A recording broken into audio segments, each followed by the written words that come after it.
I cannot either. I just turned it on. Okay, I think they can hear me. There it is. Okay. Okay, Hi guys. perfect. Hello, podcasters. Hi. We are back with another thrilling story. Nah, And this is kind of going to be a drinking story, meaning we're not going to get drunk. Okay. it's a drinking game, so It's we're a gonna drinking take. game story. If you want to drink, you can. If you want to drink water, you can. It is up to you what you consume. Yep. But we're gonna do a drinking game Just don't leave if you drink. of every time you get upset by something that happens in this case, you have to take a drink of something, whether it's Red Bull or water or juice or even liquor. Jack, It is he might be your best friend after today. it is one of those cases. And I don't know anything about this. All I hear and understand is that I am going to be very upset with certain things. And you will hear cats meow. You got your lemonade? Perfect. Good choice. Perfect. So yes. Can you hear us okay, Miss Angela?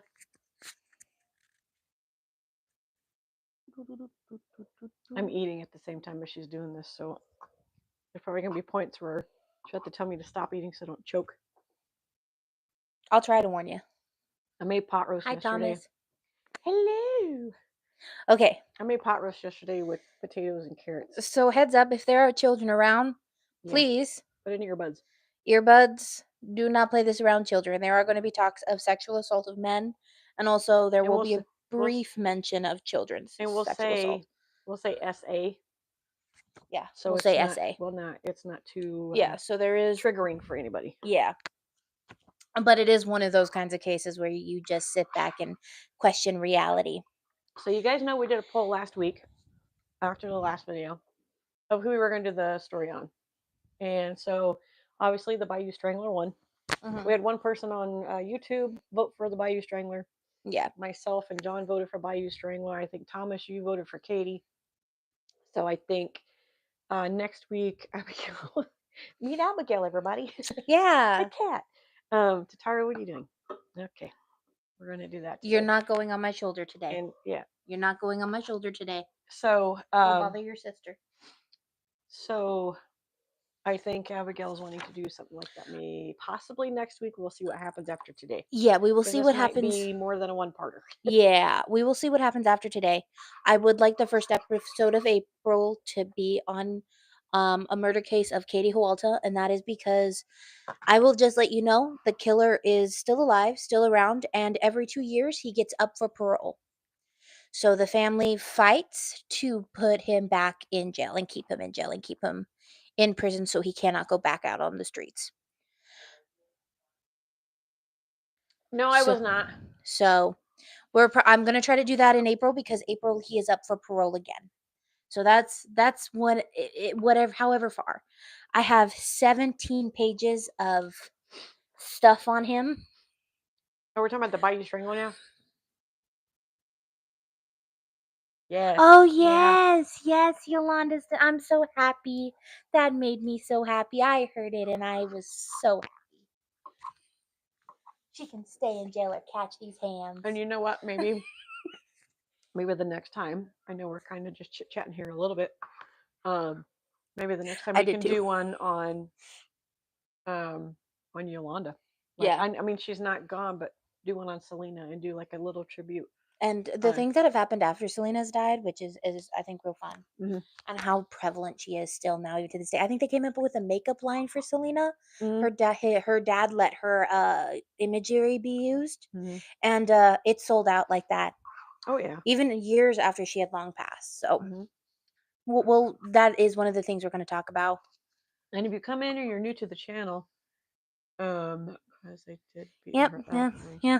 Well, she kind of deserved. No, she didn't kind of deserve it. She did. Freaking deserved it. She took an icon. So we're gonna get started on the Bayou Strangler because this is gonna take up some time. I'm gonna take these off so you can see my face. So the Bayou Strangler's real name is Ronald Dominique. Ronald Dominique, I will say this, is a terrible human being and a monster.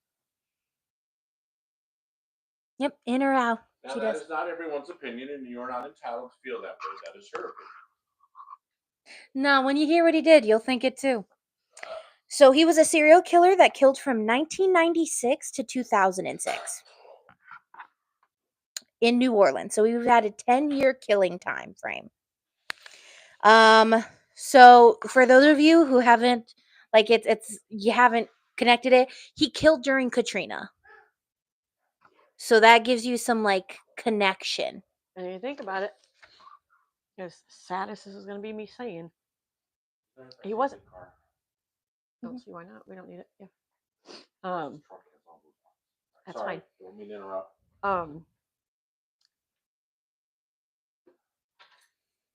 You wouldn't be able to find the bodies. Well, I will tell you this, there is a victim that was found during Katrina, after Katrina. I was gonna make. Never mind. What's her name? Katrina. He killed men. Oh, okay. So there is no exact. So he admitted to 23 murders. He confessed to 23 murders. You need a hug. There are some suspicions of more murders that have happened. There's been talk of a couple of cases that might have been his. But he never confessed to them. Not a lot of people know about him, which is really sad. I think more people should know about him. Because he's not like the person we think of when we think of serial killers, like Ted Bundy and Jack the Ripper. It was because he was, as much as I hate to say it, he had the perfect victimology. He had the perfect type of victim. So, like, when we think of serial killers, we often think of killers who kill women, specifically in their 20s and their 30s. He did not do that. He chose to kill young Black men that were often seen as high risk. Oh, I'm sorry. I forgot. They were often seen as high risk, so the police and media didn't investigate them. Because ultimately, I hate to say it, they didn't care about them. He also spread their remains amongst 6 parishes. So he constantly jumped jurisdictions. Because in New Orleans, they don't necessarily say jurisdictions or counties. It should be inside. It's right there. Oh. You leave it. They call them parishes. Mm-hmm. And as somebody once put it beautifully, the victims were seen as less dead because they were high risk.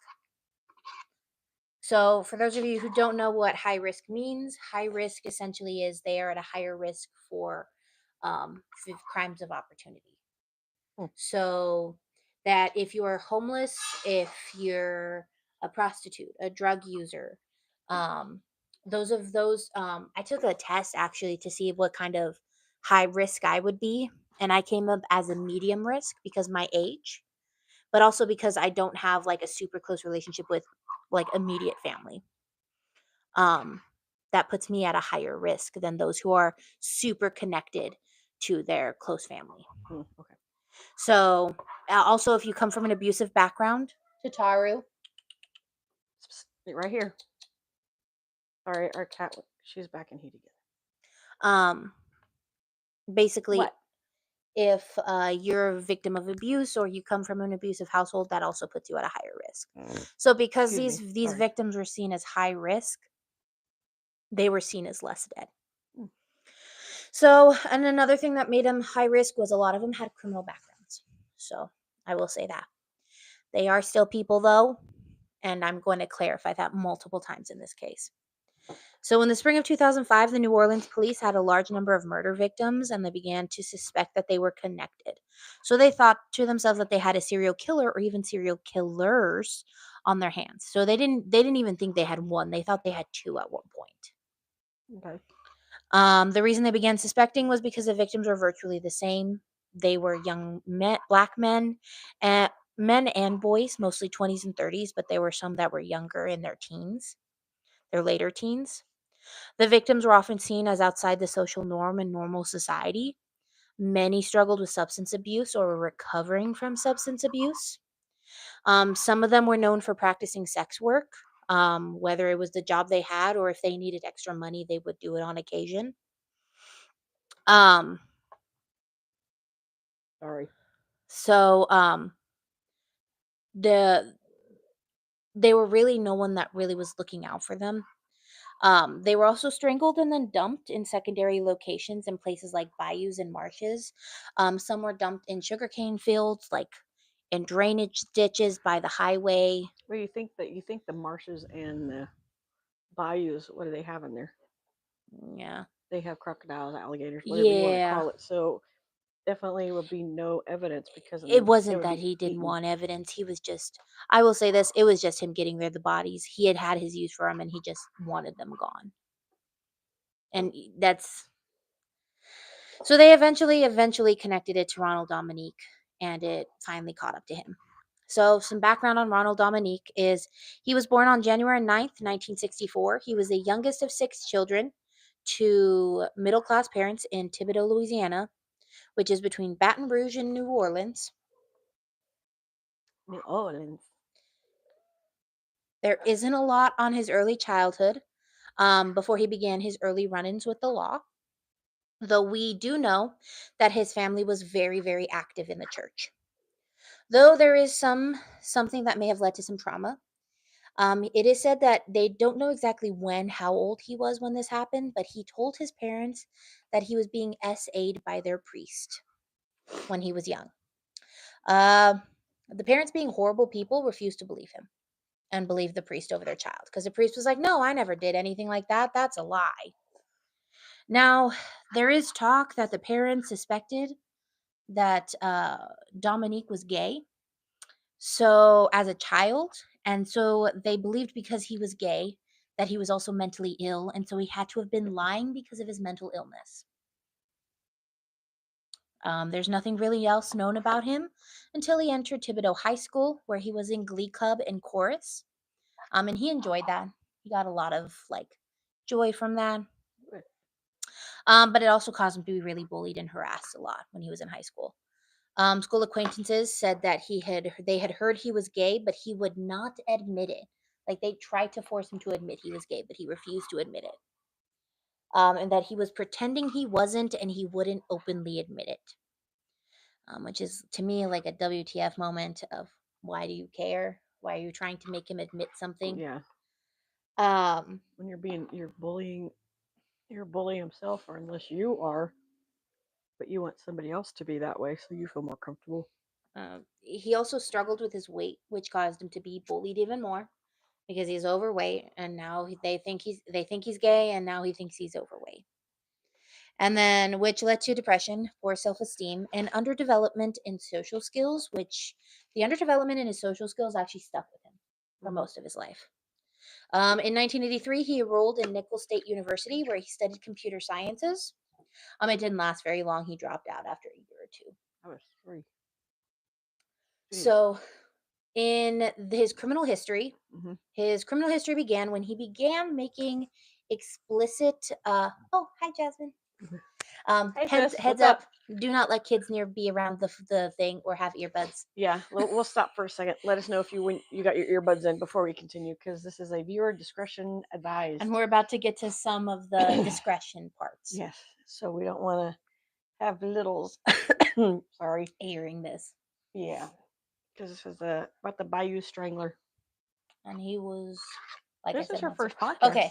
She goes, I I got you. I'm good. Okay. All right, good. So he was arrested for making sexually explicit phone calls to his neighbors, which is weird, right? But in hindsight, it was most certainly a red flag. Okay. It's actually now often seen as a precursor to sexually violent crimes, much like being a peeping Tom is. So now we see that and we go, oh, there's something shady going on here. Yeah. But back then, it was just a crank call, and he only had to pay a $75 fine. Now you do a crank call, they find you, and you possibly go to jail if not pay a larger fine. Yeah, but he You had think to. it's funny when it is not. So when he reached his 20s, he was working odd jobs and didn't have any friends. And if he did make one, he could not keep one. Okay.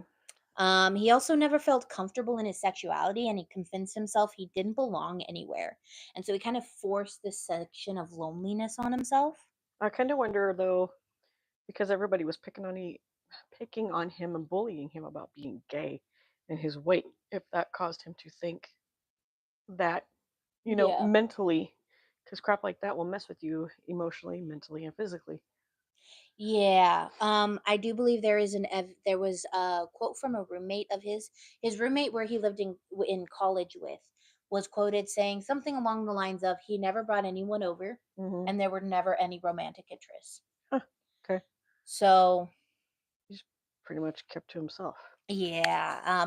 There was no history of romantic interest or dates even though he went to a lot of bars Mm-hmm. and he stayed at a lot of bars. He would play pool and actually just lurk and watch everyone. Okay. Um, it was said he wanted to join the New Orleans growing gay community, but it was not. So he would have a group. There's a lot of thoughts that there was no good intentions behind him wanting to join that community. Oh, okay. Um, he was looking for his first. It was actually him looking for his first victims and trying to build his confidence. Is what many people suspect is when he's sitting in these gay bars, just sitting back and watching everyone. He's trying to find the perfect who the perfect Who's going victims to be are. the right fit for it? Yeah. Okay. And in 1994, he was arrested for drunk driving. Okay. In 1996 is where we see the violence and the beginning of who he was to become. Okay. His neighbors called the cop because they saw a man climbing down from his apartment window, shouting, "This man is trying to kill me." Okay. When deputies arrived, the partially dressed man had said he had been SA'd by Ronald Dominique, and he would have killed him if he didn't escape. Okay. Now think about that and grasp that. In 1994, this happened. Okay. Ronald was charged with SA and held for $100,000 bond, which he couldn't pay, so he stayed in jail for 3 months. And him spending jail in 3 months, supposedly messed with him for the rest of his life. Mhm. And the reason he killed his victims was so he didn't leave any witnesses, so he wouldn't go to jail. Give him a cookie. He a smart one. Idiot. God. So SA convictions and attempted murder would have put him in jail for a really long time. What makes you think? Sorry, we got to go on tangent now. What makes you think? Because we know he ain't thinking. What makes you think that? Oh, let's get rid of the witnesses, and you won't go to jail. You stupid. Yeah. Because where are you at now? So an SA conviction and attempted murder conviction would have put him in jail for a long time, like a really long time. But he was a lucky person, and the victim never showed up to the court case. They did not want to testify, and this is again, it's New Orleans, 1994. A gay man coming out saying he had been SA'd. Yeah, There's they're not a scared. lot of there's a lot of fear behind that. There is a lot of anxiety, and there's not that community to help kind of like now Boost. where it's Pretty boost much the no confidence. advocates at that time. Yeah, there was no advocacy. So he was released in November of 1996. Are you upset yet? Do you need to take a drink of water? I'm getting there. I already hated him when he first started. I don't like him. There's gonna probably be a lot of no's, like there was with the So the judge dropped the charges and he was let go. He had attempted to kill and SA someone and he was just let go with no charges. This is on the judge. He was also not added to the registry. We have to. Another drink. God, I'd get drunk by now. Okay, Jasmine. So here's the whole thing that what we're doing. So you are caught up on this. It's a drinking game. You can drink whatever you want: water, juice, milk, Kool-Aid, whatever. Jack, Jose, who cares? All right, just don't leave your house. Every time. We are not supporting out like drinking. We are not. Let's throw that out there right now. But anytime that you hear something and it upsets you, take a drink of water. Yeah. So this is now twice because I don't like the judge. Yeah. So he was not added to the registry. He was not put on any red flag list. He was just let go. He avoided police for a long time until 2000, where he was arrested for disturbing the peace. He paid a fine to avoid going in front of the judge. 2 years later, he was arrested again for slapping a woman at a Mardi Gras parade. He didn't go to jail or even pay a fine. But instead was added to a program that required people to behave in a certain way, like having a job and behaving. 6 months later, the crimes were taken off of his history. This actually seemed to change him. He worked and was a productive person, but it wasn't enough to live. So he actually, this is also, Who hasn't wanted to slap people? That's I- true. I mean, look where I'm about to tell you the most disturbing thing I think I have read and written down. He doesn't making enough. what did she say? Why does this not surprise me or upset me? Because I live where BKJ. Oh, oh, that's the next story at some point. Where we might save that when we move. Yeah. So he worked at a produce place, so he was touching people's produce. He was messing with produce. That was his main job in 2000. Just But because that place didn't didn't make enough for him to live, he at night worked as a Domino's delivery driver. Sorry, I didn't mean to laugh at that.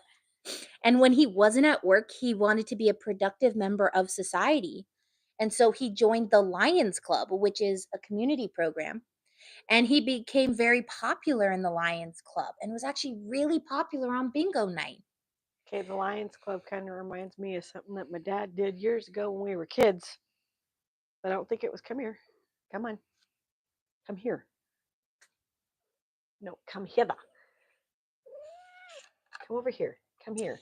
So Come here. by this time, There it was you go. 2002. Good girl. And by this time in 2002, he had SA'd and killed 11 men. And before he was caught, Stop. he killed 12 more. After what? I missed that. I'm sorry. So, this all happened around Rita. 2002. So by this time in 2002, he had SA'd and killed 11 men. Okay. And he would have 12 more victims before he was caught. Jesus. Criminally. Yeah. And so we're going to start with his first, what I call his first set of murders, because he does this thing where he kills for a couple. Yeah, I know they are really avid in the community and scary. So he does this thing where he kills like 3, 4, 5 people. He stops for a couple of months and then he'll spree kill again and then stop for a couple of months. So St. Charles Parish. So we're going to backtrack and we're going to go back to the 90s because we're going to go starting with the killings. Excuse me. So Sorry. I want to give a good summary on the victims because when these victims were first starting to be written about in the media, they were absolutely dragged. I'm going to read quotes that when I read them, I had to step away from my computer because I was so upset about how they were describing victims of a murder. Get your Red Bull ready. And it's also because no matter who they are, no matter if they're high risk or not, they're still They're family people. members. Yep. They're still people. They have children. They have significant others. Some of these were late teenagers. I think the youngest victim he had was 16 years old. Jeez. A child. Pretty much. So on July 12th, 1997, 19-year-old David Mitchell Jr. Was with his mom and aunt, and they went to a birthday party. And at some point, they had an argument between the three of them. And so the mom and the aunt dropped him off at his grandma's house, where he was going to wait for his uncle to drive him back to the 5 miles back to his house. Mhm. They were like, we're just going to separate for a little bit, cool off after this argument. When the family hadn't heard from him the next day, they thought he was staying with a friend. And there wasn't a rush. They were like, okay, I guess he needs extra time to cool off from this argument. And then the day after that, he never showed up to work. His job called and asked his mom where he was. And she said she had no clue. And she went to his room and found his work clothes and name badge, which he wouldn't have left behind if he was staying with friends. He was one of those people who was constantly going to work. He wasn't just dropping off of the job. And it wasn't like him to not show up to work or even to stay out all night. That was actually not really common for him. Yeah. They tried to justify it, but they were on edge and they were ready to report him missing. So let me make sure I get his name. While David Mitchell's mom was on the phone reporting him missing, she got her answer. She had the TV on, the new local news program, and her son's photo flashed onto the screen of the TV on the local news segment about a drowned body of a young black man found in the industrial area of Louisiana by Highway 3160. And then this is where the sad part begins. Mhm. The police said he had lived a high risk lifestyle, which he hadn't. His only high risk was him being poor Yeah. and being black and being young. He went to his job. He didn't have a history of drug abuse. Um, uh, the police said he had lived a high risk lifestyle, and even though his pants were around his ankles and there were no drugs or alcohol in his system, and his family had said he was a really great swimmer, Mhm. they had classified his death as an accidental drowning and the case was closed. No. Okay. No. No. See, I told you. Here goes the nose. No. Yeah, this is actually really common for a lot of the victims. There's one that will just make you lose your mind. Okay. Everything is right there. Okay. No. So they I don't agree with that. in a year, his case was looked at again when there are two other bodies that they could say that they also said were accidental or explained away. In December of 1997, 20-year-old Gary Pierre's body was found in a wooded area in an unincorporated area of St. Charles. Unlike David, Gary had been essayed and confirmed that he had been essayed, and they had found he had been bound before his death and he had died of asphyxiation by neck compression. The investigators came out and said Pierre was heavily into drugs, so despite the fact there was being evidence of being bound and all that, they didn't classify his death as murdered, but instead it was an unclassified, meaning they were saying, we don't know what happened because he had a drug problem. that one. Get already. This is how they talk about a lot of the victims. Oh, he was a drug user. We don't know what killed him. That's why it took them until 2002 to realize they had a problem. Like, everyone is telling you the opposite and you're not listening. Right. sounds about right. Jeez. At the end of July 1998, parish police found another body, Larry Ranson, in a remote area of Highway 3160, which was not far from where they had found David Mitchell's bodies the year before. Oh wow. Okay. So he actually used area dump sites. He reused dump sites. Okay. He was still fully clothed. He only had the trauma of asphyxiation that had caused his death. Like Pierre, he was thought to have struggled with drug abuse, which police believed was the main reason for his death, so they labeled it unclassified again. Okay. This is more of a head scratcher than a drinker game. Okay. Go ahead. The police saw no connection between them and just shrugged their shoulders at them. There is a limited amount of information on them. Stop buzzer right there. They saw no connection between them. Even though, okay, one had his pants around his ankles, so that tells you something right there. Mm-hmm. And then this person was essayed. Oh, but they don't have any connection. They were also all young black men. Oh, yeah, there's no connection. They were all also deemed high risk. That's still no connection. Exactly. What are they smoking? There is a limited amount of information on them. The demographics, though, are significant. All three are black men on a lower socioeconomic level, and two of them are known to be gay or bisexual. So two of them were known to be gay or bisexual. And if you think about it back then, or even further back, that preference, and I'm going to use preference, I'm not going to demoralize people. That preference is of that type of person. This guy probably felt nobody's going to miss him. If you literally sit there and think about it, literally think about it. That's why I said he had the perfect victimology. That I'm going to pick, and it goes for any serial killer, any murder.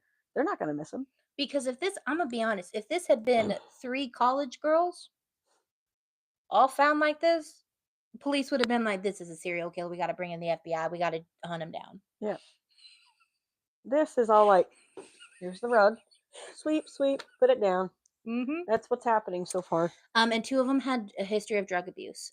This is what we um, would call the victimology of the killer, the victim profile. Mhm. And the victimology gets even stronger as the victims increase. But it also shows the police didn't really care because of prejudice of some kind or other, whether it was because they were black or whether it was because they were gay, bisexual, they were drug users. Um, They profiled. yep, little effort was put to solve the cases.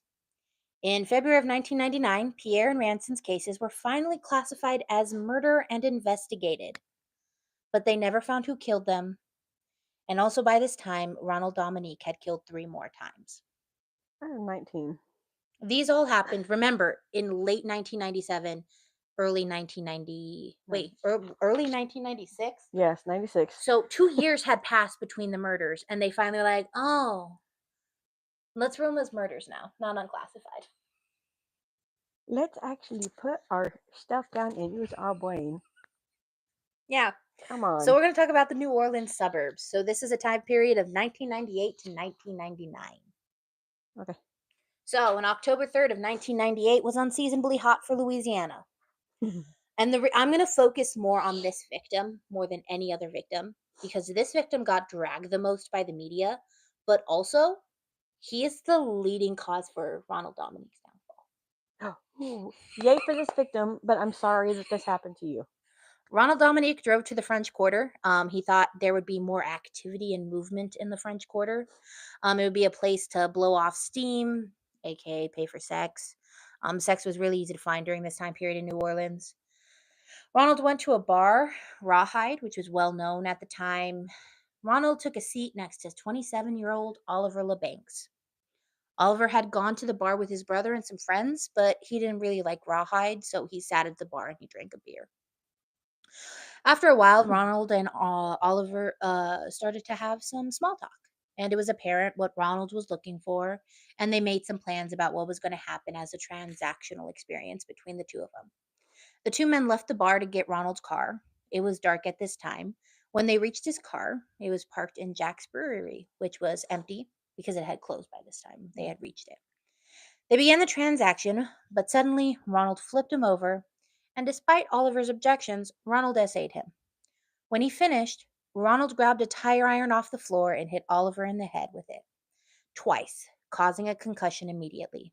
Mm. He then began to strangle him at some point, and when he could no longer sustain the pressure to strangle him, he wrapped a belt around his neck so tightly the clasp cut into his neck, and he kept it there until he was sure Oliver was dead.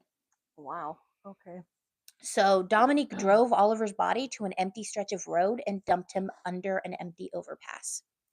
The next day, somebody found the body and reported it to the police. Oliver was a black man who had a history of drug abuse and was known to practice sex work from time to time to get money, which just added to his victimology. Mm-hmm.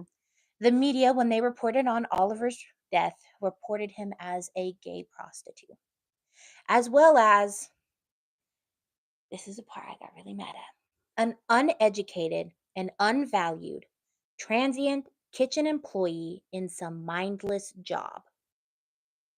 Drinking. You told me that part, but drinking. Mm-hmm. It made me so mad I had to tell her immediately.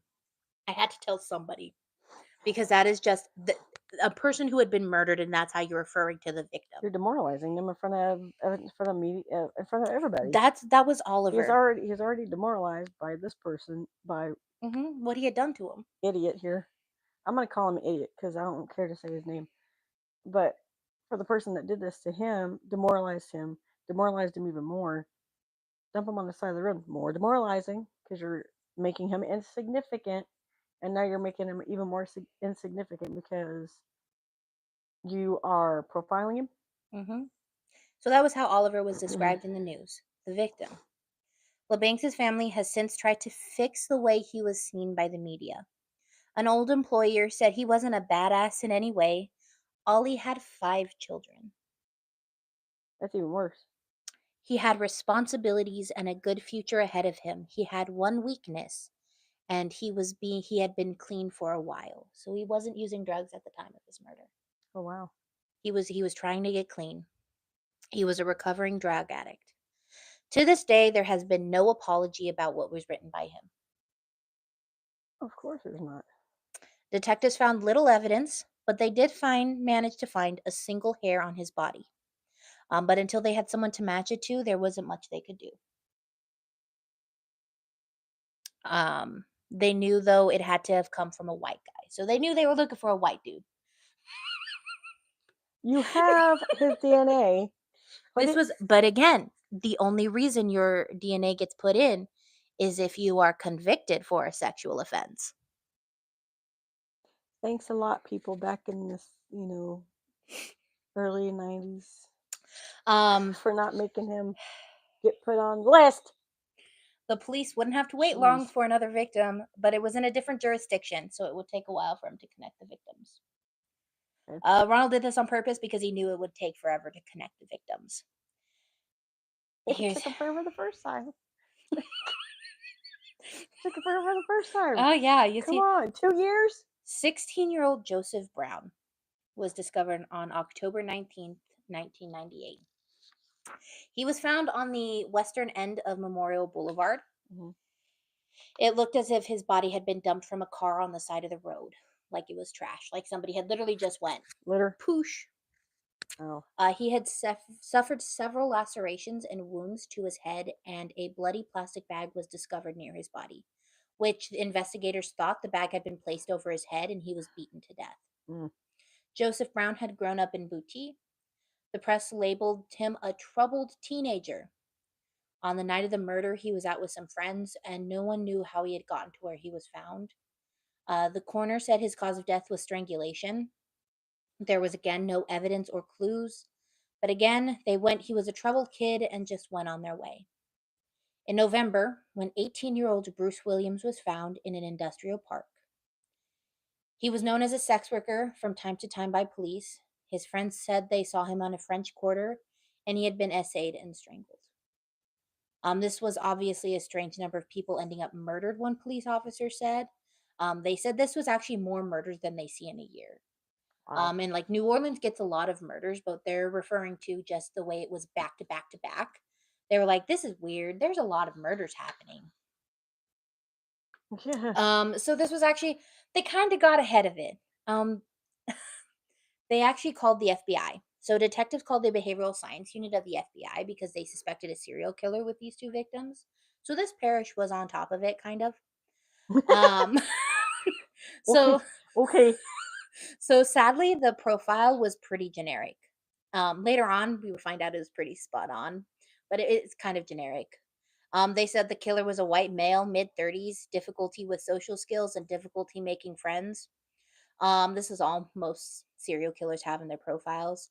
But a profiler said one specific thing that was helpful. He said that the killer lived close to the airport, and he was later to be found correct. At this time, he lived 10 miles from the airport. Oh. So during this time, Ronald Dominique was on the hunt for his next victim. The police had no clue about who this dude was. They were just like, okay, FBI's given us this profile. Yes. Okay. They went, FBI gave us this profile. Yeah. Cool. There's not much else we can do. Why, thank you. Okay, so on May 30th of 1999, the partially closed body of 20-year-old Manuel Reed was found in a dumpster behind a business. High school. Sorry. I'm just 90s. The 90s for me are like, dang, I was, the time frame is like, yeah. I mean, of course, we're not going to hear about any of this stuff because we don't know anybody. We're outside playing or hanging with our friends. Mm-hmm. But they really didn't even talk about it in Oklahoma because it didn't happen in Oklahoma. Peanut? Oh, I'm sorry. No, he's sad now. Can't have it. Manuel Reed had lived in New Orleans most of his life. He was known as a drug user and an occasional sex worker. He also had been essayed and strangled. At this point, I'm just going to say... So if they're assuming that they are drug users, obviously sex workers, they've been arrested more than once then. Mm-hmm. Obviously, if they're going to sit there and be like, they're a known drug user, okay, well, they've been arrested numerous times. And I was looking for photos of some of the victims to show you guys, and most of the photos, I hate to say on these people, were their mugshots. There's not a lot of photos. Are I'm you trying okay? to walk. That hurts. You're over here you're walking like me. I'm gonna take this off so I don't blow my nose in the Mikey. Okay, go ahead. So 1 month later, another body was found. 21-year-old Angel Mejia. He was found in an industrial area at the time. Yeah. He was also living on the street, which put him at a higher risk for exploitation, and for just put him at a higher risk in general. Yeah. This time though, he left him in front of a well-known business dumpster that was really well lit. A dumpster or A dumpster. Police actually thought he was getting sloppy at this point. So afterwards, So purposely trying to make a mess. yeah. So after LeBancs, the police were quietly connecting all of these cases. Okay. They tried to keep it quiet. This didn't go well because misinformed leaks to the press started. In June 1999, there was a talk about a possible serial killer in New Orleans. Possible. This has been going on for quite some time, and you all think it's possible. No one knows where the information was coming out of. In June. The media was reporting 3 dead bodies of young men who were shoeless, and the bodies were dumped in rural areas. They linked Angel Mejia, Joseph Brown, and Manuel Reeds, who they didn't identify in the article. They just linked them to a single killer. Stating they were dark-skinned men, they claimed falsely all had cocaine in their systems at the time of their death. They did not have cocaine in their systems. Did they test them before they, just asking? The article seemed to focus on the fact that the bodies were found shoeless, which wasn't true. Some of them had shoes, some of them didn't. Okay. Everyone focused on those shoes or lack thereof. Shoeless wooden calling card. The police decided not to release a statement on this, and they didn't inform the potential victims. They painted potential victims. Basically, they said that all the victims were black male drug users.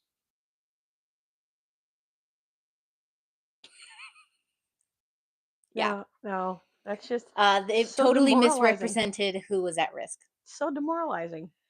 They did not include those who practiced sex work. They did not include those who just were minding their own business, those who were homeless or anything like that. So, in August of 1999, 34-year-old Mitchell Johnson was found under the same overpass that Oliver LeBancs was found. Mitchell was living on the streets at the time of his murder. His friends actually saw a suspicious It's a hardwood. suspicious guy driving around the neighborhood, and they described him as a white male, mid-30s, receding hairline and puffy cheeks. Really, the shoeless. Shoeless wonder. Did you get the read? God. They had said that it was a white male, mid-30-year-old, receding hairline and puffy cheeks. They were describing the killers? Yes. Is that? They were subscribing. I haven't been drinking. Okay. There's drinking and just being annoyed. And How about this? How about you get annoyed and it's an annoyance. Yeah. Of how these people are treated. It's an annoyance. And if I drink too much, I'm gonna have to pee. So try not to do it too much. So basically they saw a suspicious guy driving around the neighborhood. But because they didn't think that the victimology was them, they didn't really care. This is a lot of water. It's gonna hit my bladder. So Mitchell, she was stumbling over words. Oh, yeah. Mitchell was found S8 and strangled. Police then released a sketch after his murder, saying it was a serial killer targeting men in the area.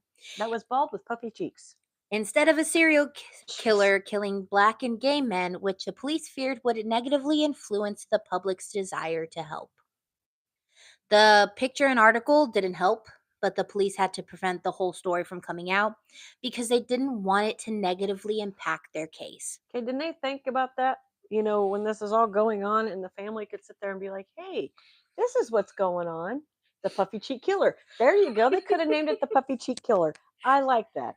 But you have to think, oh my stupid cops. It is unknown if he saw the article and sketch. No offense to Stephen, by the way. Throw that out there. No, he's not listening, but I'm just saying now the cops are pissing me off. It's unknown if he saw the article and the sketch of himself, but he quit his job at the county that he had worked and moved to Tahoma and moved to Homa. My bad. And moved into his sister's property in his trailer. So he took his trailer and moved onto his sister's property. Oh yes, let's go bring my sister into this. The police sketch and articles at this point hadn't actually made it there yet. So nobody knew this was happening in the area he had moved. Give it time. He found a job as a laborer for a produce company. And then on January 1st, in La Push Parish, a man was reported laying motionless by a barbed wire near Highway 7. And when police got there, they found the 23-year-old body of Michael Vincent. Michael had a history of drug charges, and he had an unsettled way of living. He was strangled, and the murder was not connected to the others because it was too far from New Orleans. It was too far from the other victims, so your jurisdictions didn't connect them. And then after this, he did the unspeakable. He stopped killing for 2 years. There is no trace of him killing anyone. I was about to say, stop breathing. No. At this point, he had 11 victims. Okay. So we're about to start on when he goes from having 11 victims and he begins again in 2002. So from 1996 to 2000, he had 11 victims. Okay. From 2002 to 2006, he had 12. Okay. So he kind of accelerates a little bit. Yeah. I wish. So it is now 2002. It is kind of rare that serial killers just stop. This is back when he was working as Domino's at the produce company, when he was joining the Lions Club. But in 2002, he resumed his killing. On October 5th, he met 20-year-old Kenneth Randolph, who was essentially his neighbor. And on October 6th, Randolph remains were found in an abandoned cane field in rural Lafourche Parish. Unlike the other victims, though, he was completely nude, except for some socks, and it also looked as if he had been posed. So he had been posed with his butt in the air. Most likely, this was done on purpose to humiliate him, even when he was dead. Which oftentimes, if somebody takes that amount of time to humiliate a victim, it's because they know the victim pretty well. And with it being, as you said, his neighbor, he obviously knew him pretty well. There is no evidence of this, though, so they just kind of are like, oh, this one's weird. He posed him. Shoe's just gone. Love the socks. Oh my god. So there was, of course, evidence of him being tied up, just like some of the others. Some of the others didn't get tied up. Some of them didn't get tied up. Some of them did get tied up. And this is important, and I will tell you why it's important much later on. Meaning possibly in part 2. Yeah. The autopsy concluded he had been dead for 5 to 10 hours before he was found. So he was actually found pretty close to when he was killed. Okay. There were abrasions all over his body, and the binding was so tight it broke his skin. Ooh.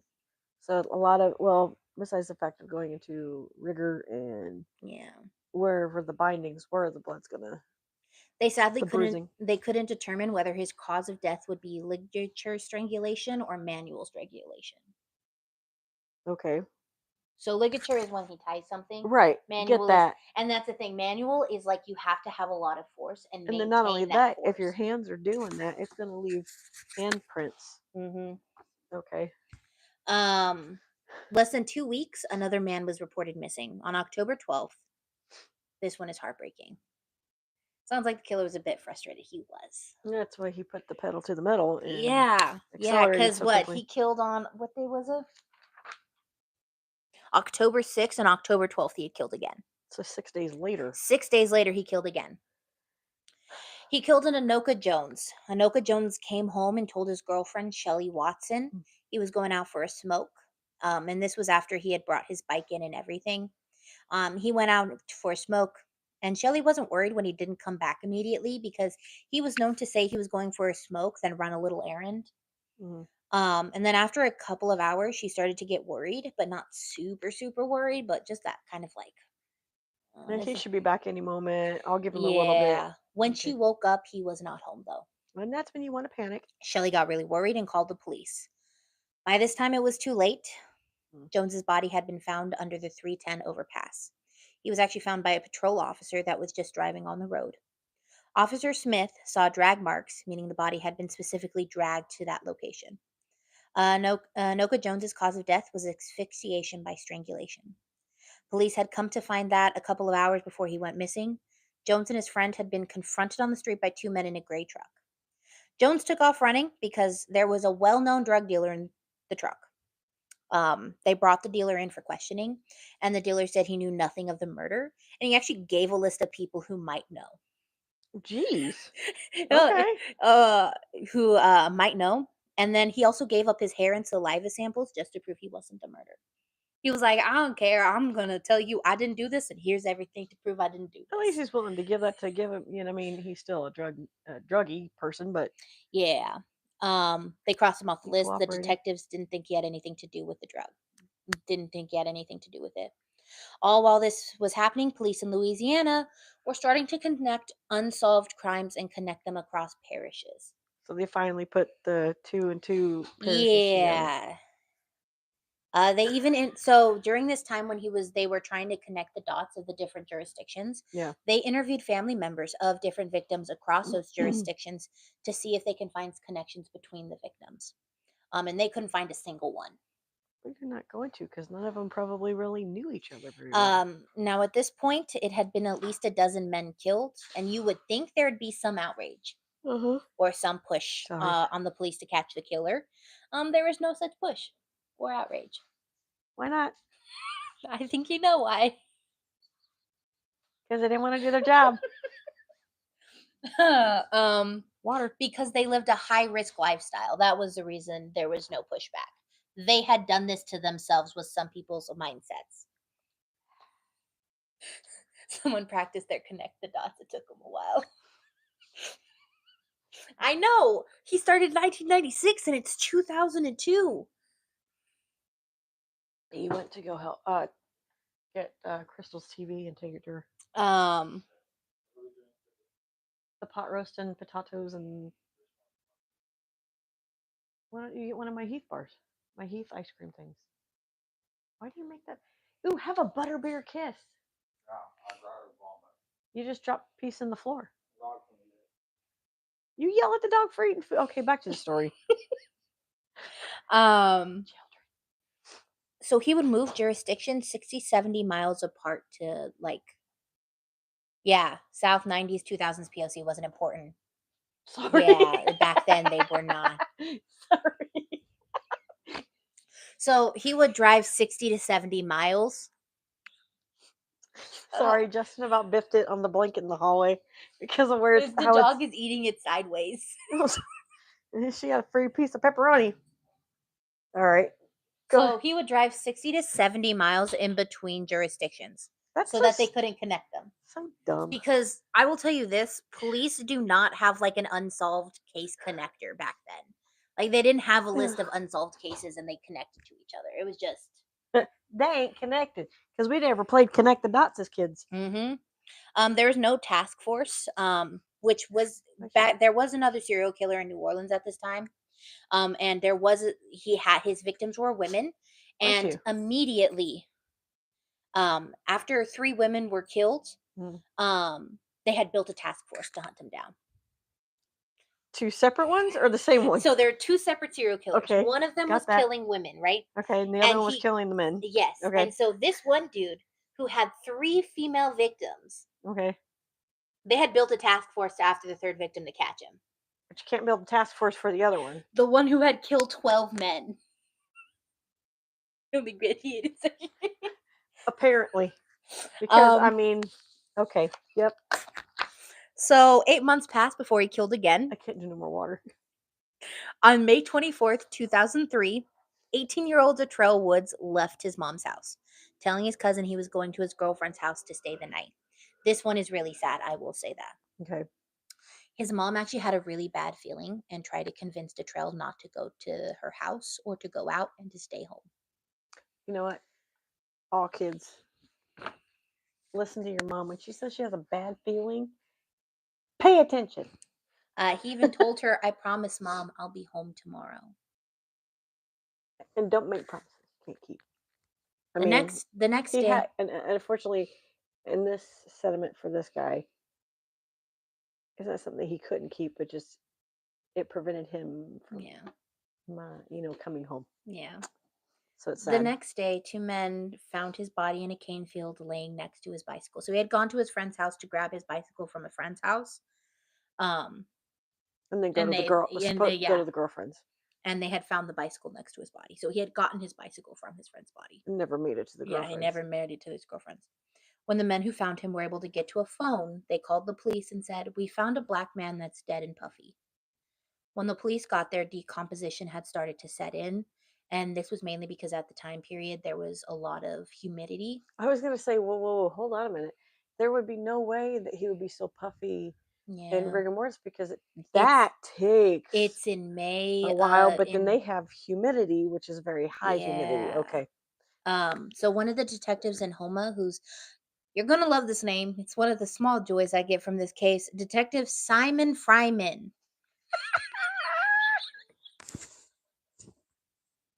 Yes.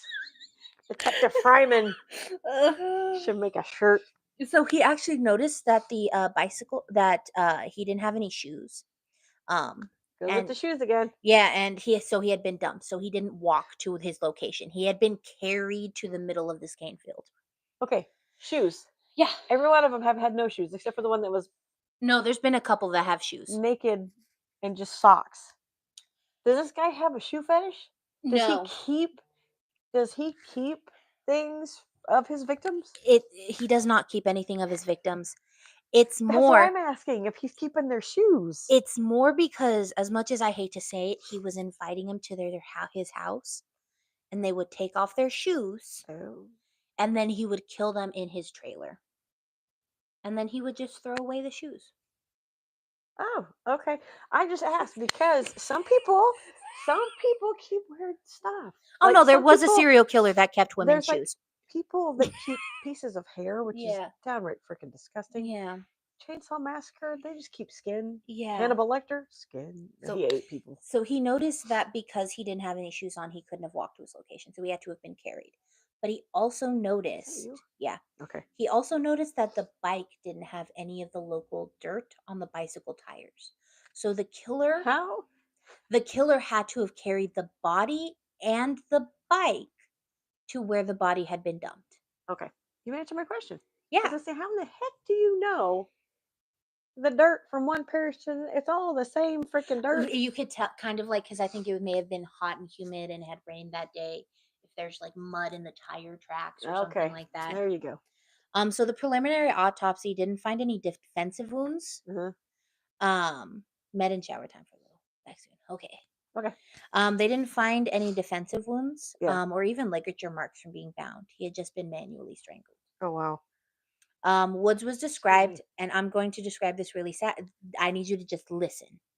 He was slow in his learning capabilities. Oh. Dirt on the outside of a field is different than in the field. Yeah.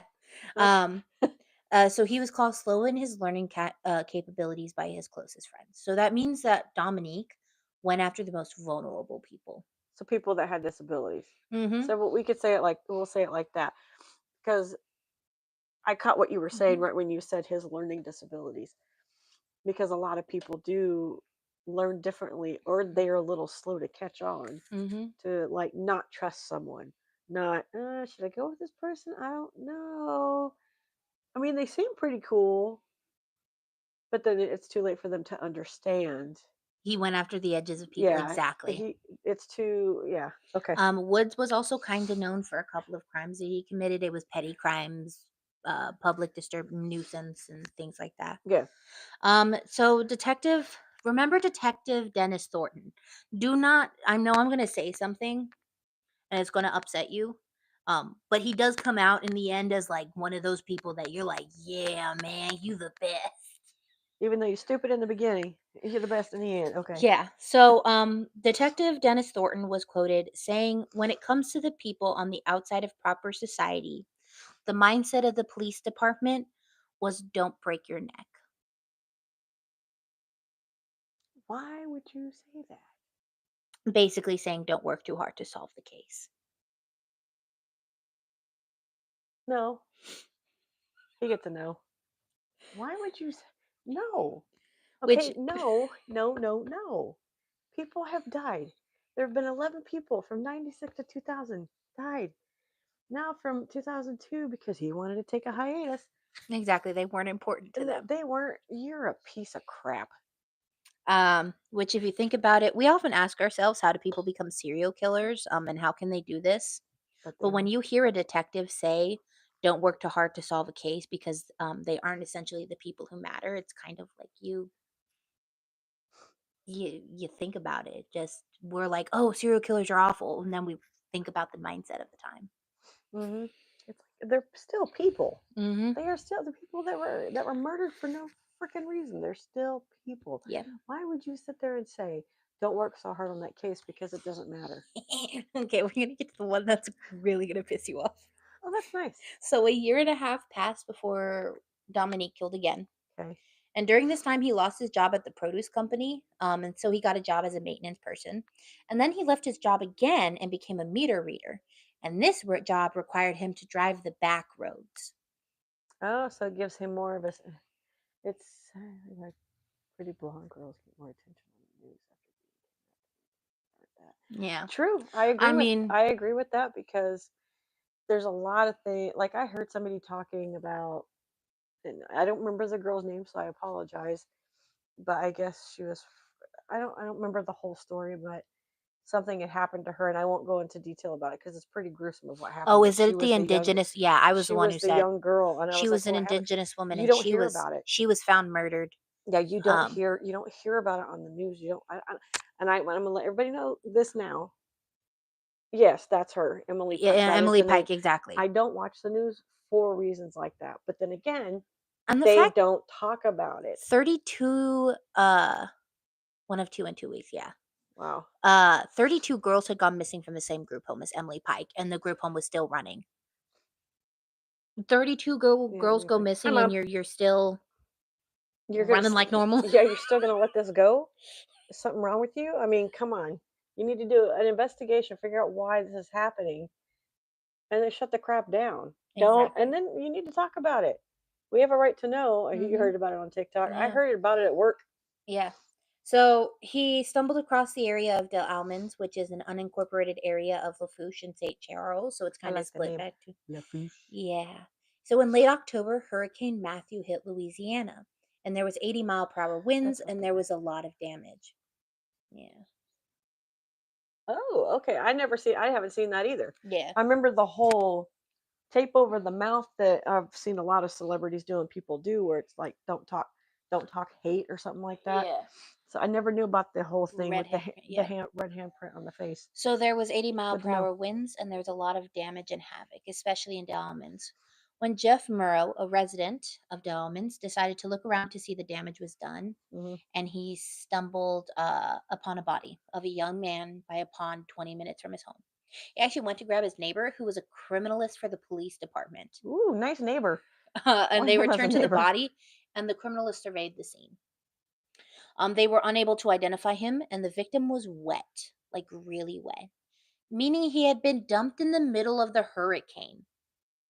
Wow. The autopsy determined that a lot of force had been used, and there were signs of blunt force trauma to the head, neck, and torso. And if you think about it now, because he dumped them in a hurricane, where'd the evidence go? The Yeah, evidence is going to get washed away and stuff like that. there were signs of manual strangulation with a lot of force, but his death, while there was all this evidence of murder and violence, was labeled an accidental cocaine overdose. Did they test him at that time? Did they do a swab? The body was identified later as 46-year-old Larry Matthews. Police reports say he was somewhat homeless. His brother says that no one wanted to kill him. He was just a chill guy who liked to do drugs occasionally. God. Matthew also had a few connections. So, Homa police So Home Pop police called Homas, saying that they had a man in custody that might know something about the murder of Larry Matthews. Jim Jarman was the man who had information. Jarman says he was hanging out at a friend's house in Homa when Larry showed up at his home and they began talking about drugs. That better. Jarman said that Matthew said, "I know where we can find drugs and sex work.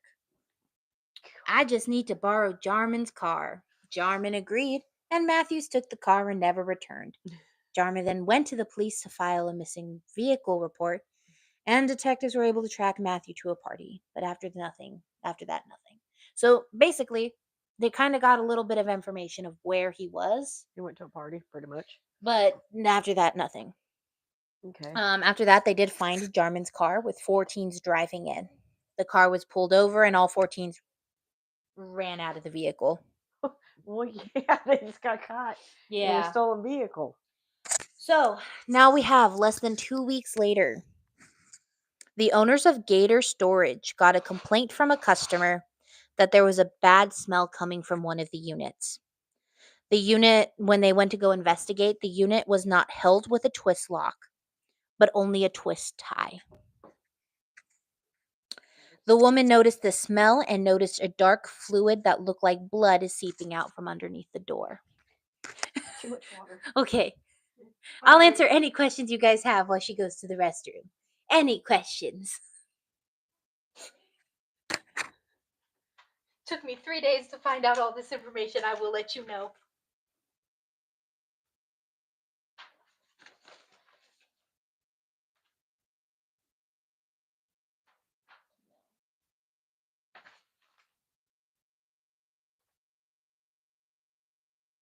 So a little stop break for everyone who drank too much. That's gonna get real hairy.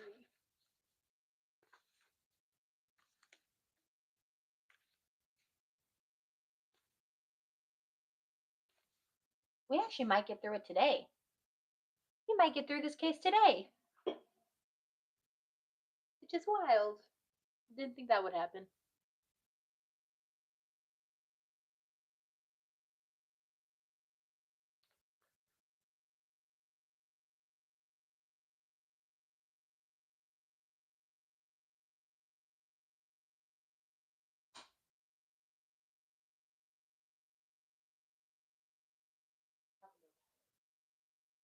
Yeah, I wanted to do that. I actually I'm real sad because I thought this was going to be a two-parter. I found a bunch of photos of the victims. And instead of using there's not a lot of photos of the victims without their mugshots, but there was a couple of photos I found where their family was holding the photos. So I wanted to use those photos because a lot of the times people get swept under the rugs because they're criminals. You look at their mugshot, you go, "Oh, that's their mugshot." Yeah. I wanted to show they had families. I mean, there's a photo of Oliver Banks that I found really sweet. He's just sitting there and he's smiling with a beer and he looks like the happiest person in the world. And I was like, that is so sad. And exactly, and then it got taken from him. But also the really sad part, they called him Ollie. Did you hear that when he went? Ollie had 5 kids. Yeah. That was his nickname. That's a cool nickname, though. Yeah. Have a nickname of Ollie. So, Okay, I'm back. So less than 2 weeks. So we get to the part where they notice a dark fluid that looked like blood seeping out from under the door. So when she opened the unit, she was confronted with the dead body of a middle-aged man. Okay. A man in his 50s is what she said. They found there was no security measures like cameras or alarms at this storage unit. Dang, so he moved up the age. Yeah. Which actually he didn't. So there was a list of 50 names or owners that they couldn't to try to find. None of them were the person inside of the storage unit. And they couldn't identify him because he was the state of decomposition. They did find it was actually a 20-year-old man, not a 50-year-old, but that's the state of decomposition. Made him look like a 50. It made him look like a 50-year-old. And he was also white. So it was definitely like a strange That's like a left. That's a and so it makes me wonder if he had some personal connection to him, the keeping him in a storage unit where he's hidden away instead of dumping him in the public like he did all of his other victims. Yeah, because all of the victims that he had previously were African American victims, Yeah. not a white person. So I wonder if there was some sort of like, I also wonder if there was some sort of racism in his killings when he was like, oh, they're trash, just throw them away. Yeah, Compared to this one, he was like, I gotta hide this one. that kind of sounds like it though. Yeah. So actually, the Frances Barber called the police a couple days later saying she was concerned for her friend Michael Barnett. She said that she had last seen him on Friday, saying he was going to meet a girl by the firehouse. The police showed a sketch of a dragon tattoo, and she was able to semi-identify the body that way. Oh wow. So, fun facts: if you have tattoos, that makes you a lot easier to identify in states of decomposition. Just giving you a little heads up. Tattoos can be useful. Go get a tattoo today, not. So they could not fully identify him that way because they needed a family member to identify him. Or if they didn't have a family member to identify him, they needed something. Somebody that may have known him. Yeah, or something like concrete. Mm. Yeah, and it does make your meat taste funny. What is wrong with you? Um, Her Dahmer. Yep, she went there. Knew she was going to. So Detective Simon Fryman, our favorite detective, actually Good talked to everyone at the fire station, but no one saw him or could identify him. They tried to officially identify him, but they couldn't. He had a rocky relationship with his family, and even his family was actually getting concerned because they hadn't heard from him in so long. Well, yeah. I mean, They did say that he had moved in with a new roommate, and they were pretty sure the roommate had something to do with it. His roommate's name was Dorian Bates. neat name.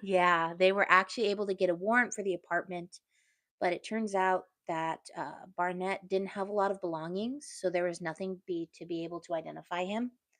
And then a female detective go Give it to women. us women. Woo! Found out that he'd been in a group home and thought he must have gone to a dentist in the group home. So she went and found the dentist to be able to identify him by his teeth. That's why we live longer. But here's the funny story is when she originally contacted the group home sent her to the dentist. When she called the dentist office had been closed. It had been purchased by another dentist. So it had switched hands. So then she called the person who had bought the dentistry, and they had kept all the old records. Wow. Oh, okay.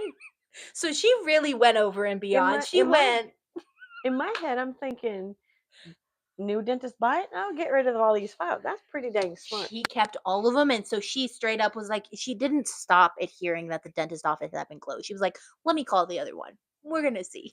That's pretty smart. Well, and also if you think about it, a dentist is going to keep the previous records because if those people are still coming to that said dentist, okay. So the media identified him as a victim before the police even connected him to the others.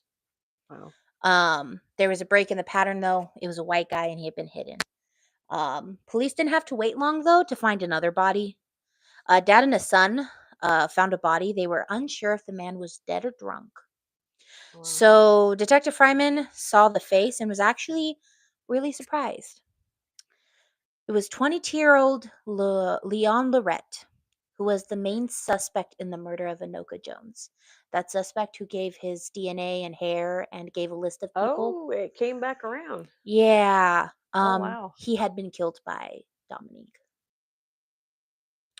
So they were able to actually track Leon Lorette to the Sugar Bowl Hotel, where people saw him with a white guy driving an old Chevrolet Suburban. They ruled he had been strangled and that he was really, really, really drunk when he was killed.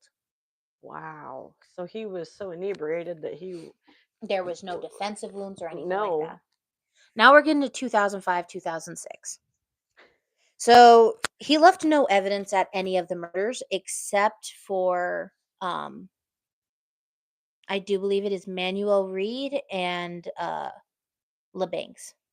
LeBanks, he left a piece of hair. And Manuel Reed, they found a little bit of semen. So, I guess I missed that part. Yeah, I forgot to mention that part. It comes back up later on. Okay. But he never left any evidence. It was always super clean. Right. He actually started to get really brazen. So this actually put everyone on edge around New Orleans. 31-year-old August Watkins was found by the police. And they realized that they needed to stop hiding stuff from the public.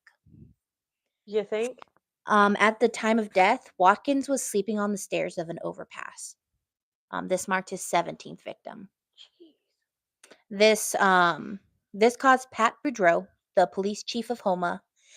He went on a conference and he said, "I think there is enough evidence to say that there is a serial killer in our area, listing the murders in Homa and around New Orleans. Police did their best to communicate, but because they needed a state-sanctioned task force, it was kind of difficult for them to communicate.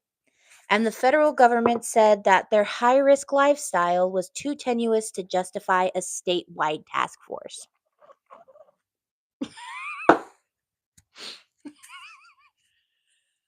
Now you have enough evidence. Now? But the federal government said no because they ran such a high-risk lifestyle. That's how I feel. If you heard that, it was After Watkins, a small amount of resources was actually sent to build a task force. So because of his death, the federal government was like, "Here, have a small amount of money. Build a task force." Because it was a white dude? No, Watkins was not a white dude. Watkins was also black. The white dude, that didn't really add because. But you have 17 victims later. 17 victims later. Yeah. Oh, okay. Yeah, now that's enough evidence. Okay, here you go. Yeah, here's a small amount of money because it wasn't a whole lot. It was a small amount of money. Are you all right? Dog's over there flipping out. She's also very upset. Wait for her butt. Um, that doesn't justify what this man has been doing. 17 victims does not justify. Okay, now there's enough evidence. So here you go. and then it's at this time also you start seeing he does start killing white dudes. So he now starts doing it indiscriminately. He's like, my victimology ain't no longer just young black men. They are now young black and white men. Well, because around this time, they didn't talk about gay, anything like that back in the 90s. But now, the further you get into 2000, now it's becoming more prominent. Now it's becoming more open. But also, he didn't kill a lot. He also started killing non-gay men. Remember? Anoka Jones, his girlfriend, and all that other stuff. So that's why. That's baffling of, oh, you got enough victims now. Let's go ahead and give you money to help. Compared to the one who had 3 victims, and they were like, task force immediately. Yeah, what? Okay. Another drink. This time I have to open it. So, as state officials built the task force, Dominique was on the hunt for another victim. A farmer found 23-year-old Kurt Cunningham. She's done with this. Yeah. Because he ain't doing shit for these people. He found 23-year-old Kurt Cunningham. He was was visiting Louisiana. He was found in a drainage ditch by Highway 307. It seems that the body had been lying in the ditch for 5 days, so the decomposition was pretty heavy. And it led the person committing the autopsy to believe he had been killed like all of the other victims, but they were really unsure due to the state of decomposition. Kurt Cunningham had been arrested for minor offenses, and he was hopping from place to place. And at this time, the police didn't even realize there was many victims, because remember, they started saying LeBanks was the first victim. So to them, they weren't at 17, they were at 14. Where did y'all go to school? Did you learn how to count? My God. The media put it together, connected the dots, but they all said that the victims led high-risk lifestyles and focused on all the negative things they had done with their lives, and even went as far as instead of finding photos to publish of the victims, they published all of their mugshots. Yeah, let's demoralize them even more because of their past. Yeah, they also... We have to get this drink of water. You're probably correct. Not only knows this would have got foul. Yeah. They also did not inform the people who needed to be informed still. Why? That should be the main priority. Will you stop digging? So I guess Kurt Cunningham's photos got published of himself because his dad pushed for good photos of him to be published. Oh, well, Way to go for the dad. His dad was quoted saying, "Kurt was on a path. He was too young to wake up. He was a victim, not a criminal, and he would do his best to help others." Way to go, dad. He was trying to humanize his son, which was not something the media was doing for the victims at all. He didn't do it for any of them. So for the dad to sit there and step up and say, "My son was a good in his eyes, Oh, here comes the part. no matter what he did in his past growing up, to him he was still a good person and a good kid." And then I was going to say something before that, and I totally forgot what it was. It'll come back to me. I'm breaking a precursor drink. I can't. I drank out of water. I drank it all. Now, they asked residents of Homa about the murders in the area. And one of the residents said, "I don't see any panic here whatsoever. Whoever is attacking men who are involved in drugs and prostitutions, it's almost as if someone is trying to get the trash off the street." Why didn't they take them with? Sorry. You're not wrong. Wow. The public's opinion of these murders were very dismissive.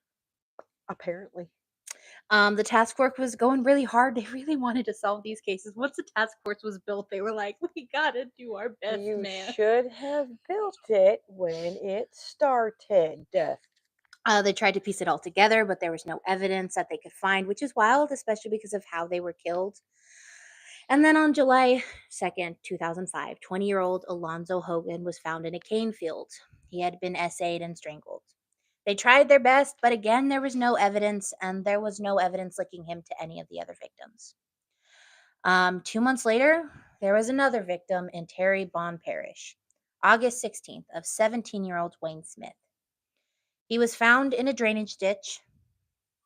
Face meat punch. Right? Agreed. Fist meet face. Where is it? Wayne Smith was found in a body in a drainage ditch by the highway where he had been found, where he had been for a while. So, like Kurt Cunningham, it had been made difficult to identify the body and the cause of death. So I mean, every single death that they've come across now because of rigor mortis has been like during the summertime. Yeah. Sounds like.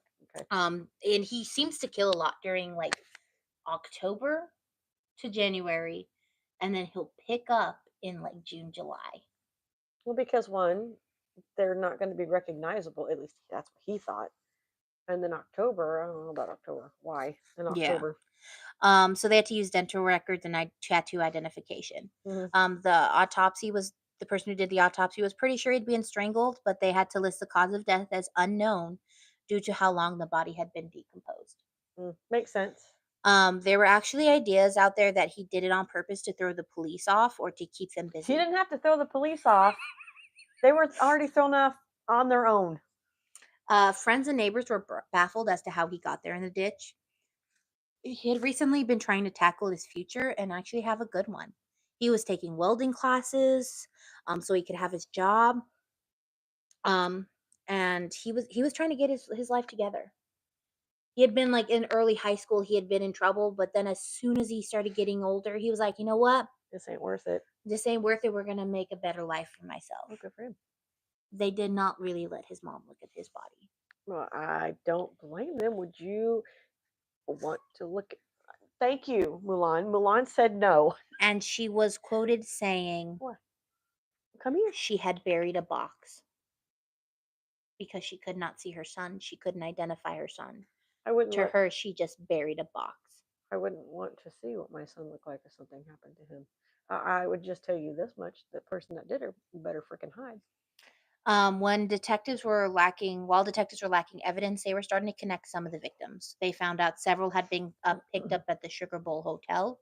Mm-hmm. The Sugar Bowl Hotel is a hotel that was known by police for where drugs were trafficked and there was often sex work offered. Mm-hmm. So detective realized that the suspect was offering something to the victims to get them to come with him.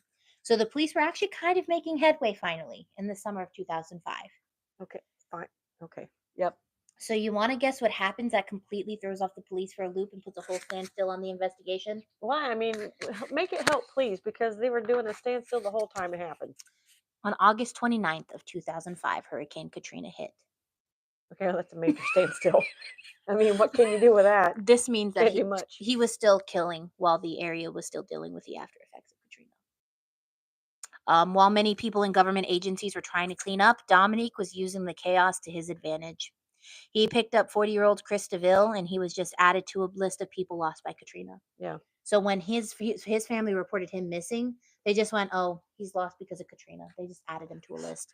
So that helped. Okay. He was not recognized as a victim because he had stable housing and a job, and he did not fit the victim type at all. His remains were found in mid-October when a farmer found his skull in a field. The rest of his body was found in a drainage ditch because his body had been left out in Katrina. I'm ready. Stop. Thank you. The police started to get upset because they couldn't catch a break. Okay, when did his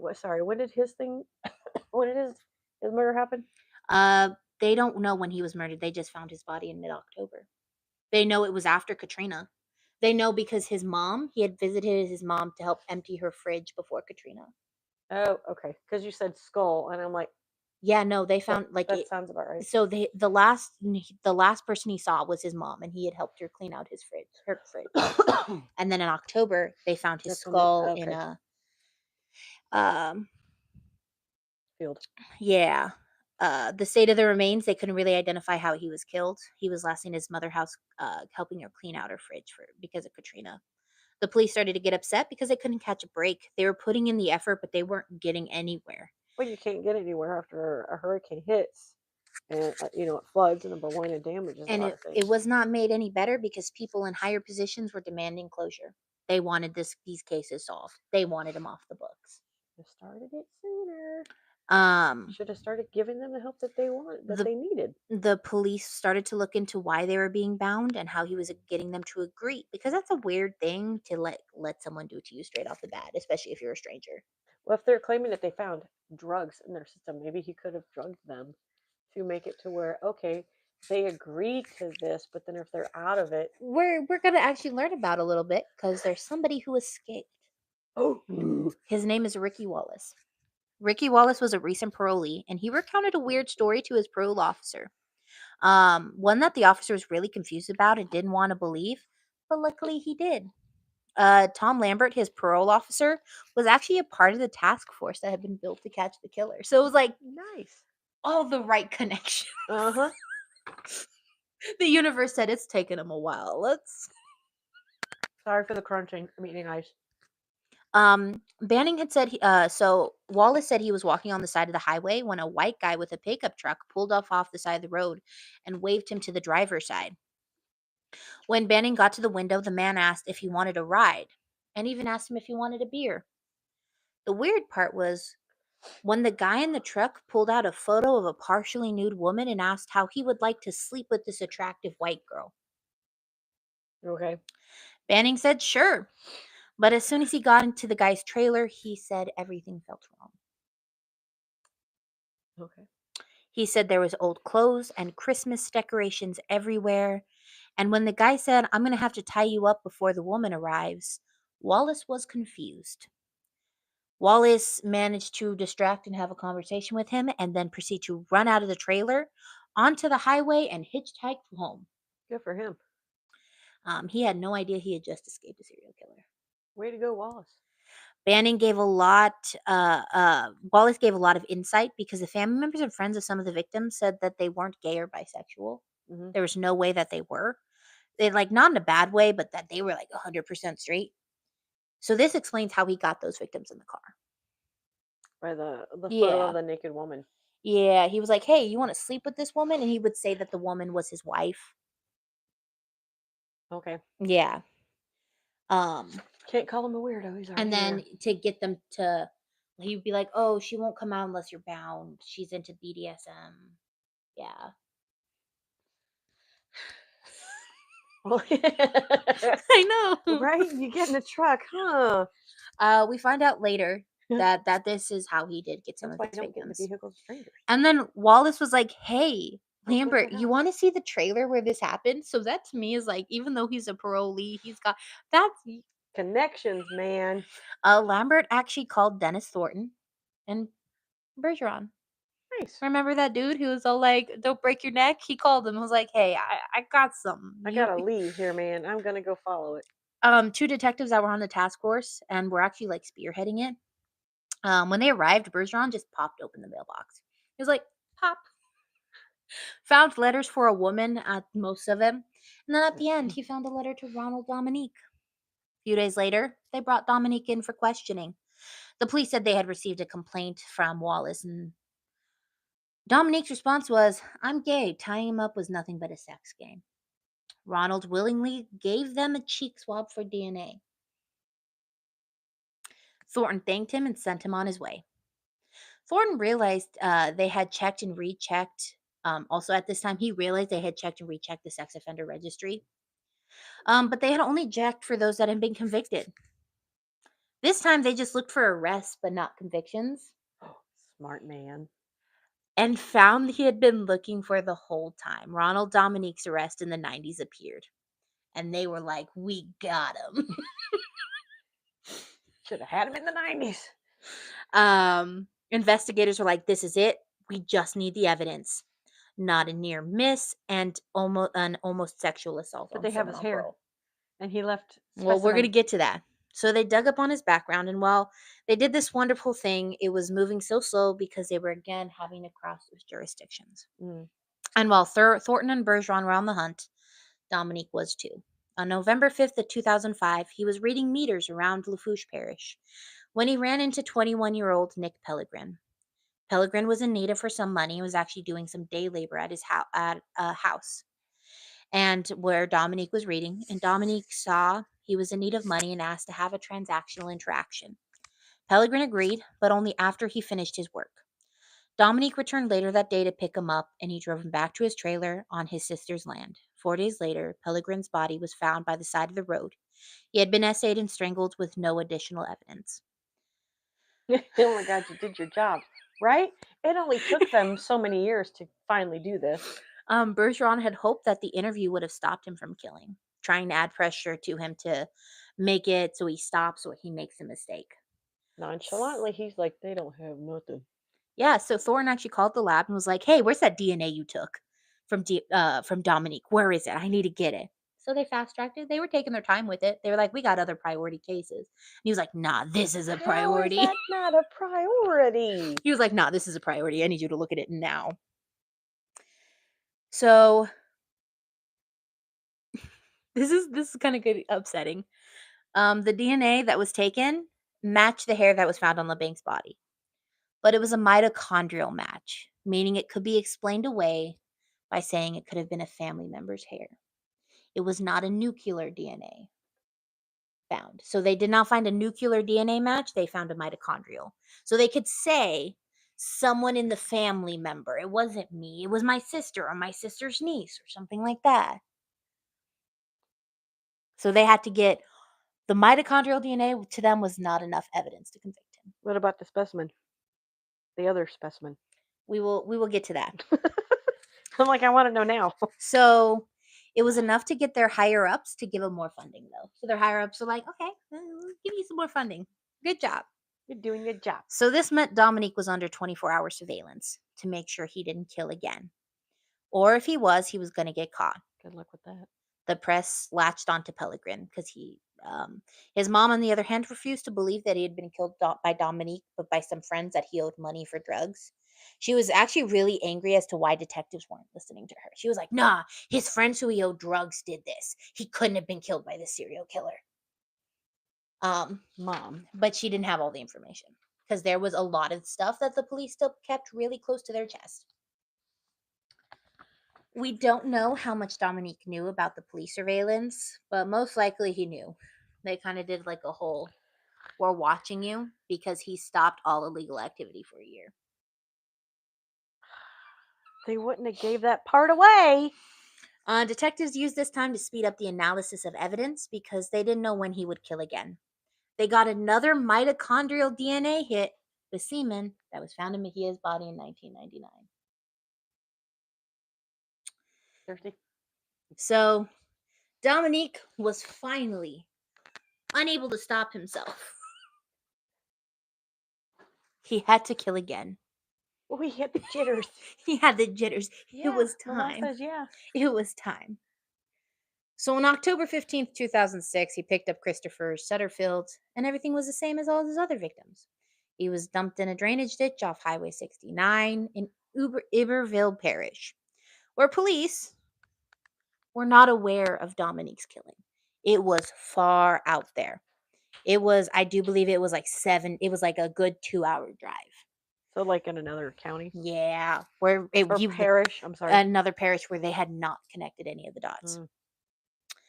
Moving it further out. Yeah, Dominique's was still unaware because he had driven 2 hours northwest to dump the body. So the other ones he had kind of stuck more south. This time he drove up north. Well, the police were like, "Hey, I think there's like this task force going on trying to catch a serial killer. Um, is this it?" And they looked at the case and they're like, "I think this is one of ours." And they're like, "Here, have it." God. They just handed it over. While they didn't have a lot of evidence, they realized they couldn't wait until they had a nuclear DNA match because it may just never show up. So they had 2 mitochondrial DNA hits. Okay. The task force decided it was best to arrest Dominique rather than to risk another potential victim. Thornton and Bergeron were still trying to get a warrant for his arrest when Dominique's sister was tired of the police and their surveillance, so she told him to get off her property. Since he couldn't move his trailer anywhere, he moved into a single occupancy apartment complex. Well, It was typically used by those needing short-term housing. When Thornton and Bergeron got to the sister's property, she actually told them where Dominique was. She was like, "He's here. Take him." I'm tired of his crap. There was a slight catch. Someone had leaked to the press about the arrest warrant, so the media was actually at the sister's place. Thanks a lot, media. And the media followed Thornton and Bergeron all the way to the apartment complex where they arrested him. He went willingly and in front of reporters. In the interview room, Dominique was calm. They had arrested him on the murders of LeBanc and Manuel Reeds only, though, because they had the evidence, kind of. Right. And Thornton wanted to focus on those to see if he could get Dominique to slip up and tell him if there was others. Ronald said that he had met LeBancs at a gay bar and he wanted to fool around, and that LeBancs walked up to him, and that was actually really common. People just proposition Dominique for sex all the time. It's the other way around. He's ugly. I'm gonna be honest. If you look up a photo of Ronald Dominique, there ain't no way nobody's walking up to him being like, "Hey, what up?" There's no way. Can I buy you a drink? Yeah, that's never happening. So I saw somebody who commented that said his face looks like it had been terribly photoshopped on somebody's body. Talking about the victims being demoralized. What are we doing? That's. Oh my God. That's. Oh wow. If you can't tell, there's a lot of people on the internet who hate this man. Well, yeah. And that LeBancs walked up to him is really common. People just proposition Dominique for sex all the time. The detectives kept him talking. They didn't stop him or confront him or tell him, "I feel like that's BS." They were just like, "Uh-huh, sure, great. That's so interesting. I didn't know that." He said that they were fooling around, him and LeBancs, and that LeBancs pulled a knife on him, and that LeBancs was going to SA Dominique.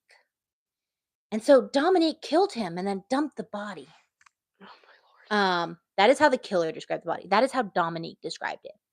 And then Thornton and Bergeron saw he was going the self-defense method, so they were real careful on how they asked him questions. He said that Manuel Reed had also approached him in a bar and had propositioned him. And the same thing that happened with LeBancs happened with Reed. Except he tied him up, and when Reed escaped the rope, Dominique tied him up and strangled him, and then dumped him in a dumpster. Quick statement, though. Remember with Oliver LeBancs, how he hit him with a tire iron that was just sitting on the floor? Yeah. Why does he just have a tire iron sitting on the floor? Also, 2 times somebody turns a knife on you and is like, "Ha, time."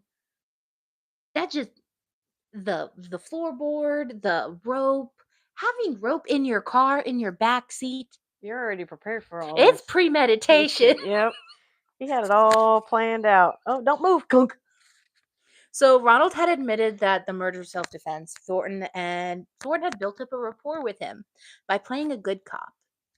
and they decided to sit down with Dominique again, but they wanted to try a different method. Thornton said, I know you're suffering, but I think there are others. Am I right in saying that? And Dominique responded with after he paused, most probably. I just don't remember. Oh, you ratted yourself out right there, dum dum. They tried to get him to add more to that, but he seemed preoccupied at the time, focusing on other things, mostly like what his sister would think of him. And he wanted the police to apologize to his sister for him. The detectives went, basically said, I'm not going to push it. And while this was happening, police were conducting investigations of the trailers on the sister's property. The crime scene units knew it was common for serial killers to keep trophies, but they couldn't seem to find anything that belonged to the victims. That's why I asked, was he keeping the shoes? Yeah. Thornton then decided to ask Dominique a weird question about trophies, again, playing good cop. He goes, just maybe. Did any of those people who tried to attack you, did they leave articles of clothing or jewelry at your place? They were looking for more like physical evidence, and Dominique was adamant that he threw everything away after it. And then Thornton got a great idea, and he asked, "What about a bicycle? You ever throw a bicycle away?" I like this Thornton dude. Dominic responded, "Maybe once or twice, because remember, 2 victims had bikes. Bicycles, yeah. And the one they found by The body, the other one they didn't find." What Thornton was doing was working Dominique. Dominique started talking more, not openly admitting it, but implicating himself in more deaths. There was a reference to a storage unit where he had kept Barnett. right. And then they pulled out a file. Thornton and Bergeron pulled out a file with all 23 victims and said, You tell me if you know this person and where you put them. Tell me everything. And photo by photo, Dominique, for 6 hours, told them the car he was driving, um, what vehicle he was driving, where he was living. He even said how he got them in the car. He said he would say he had some money or he was willing to trade money for sex. And if he assumed they were straight, he would show a photo of a partially clad girl when they got in his car and he would tie them up and kill them. Oh. The arrest was published in the press. While the police didn't announce he was a serial killer, the press compared him to others during the time.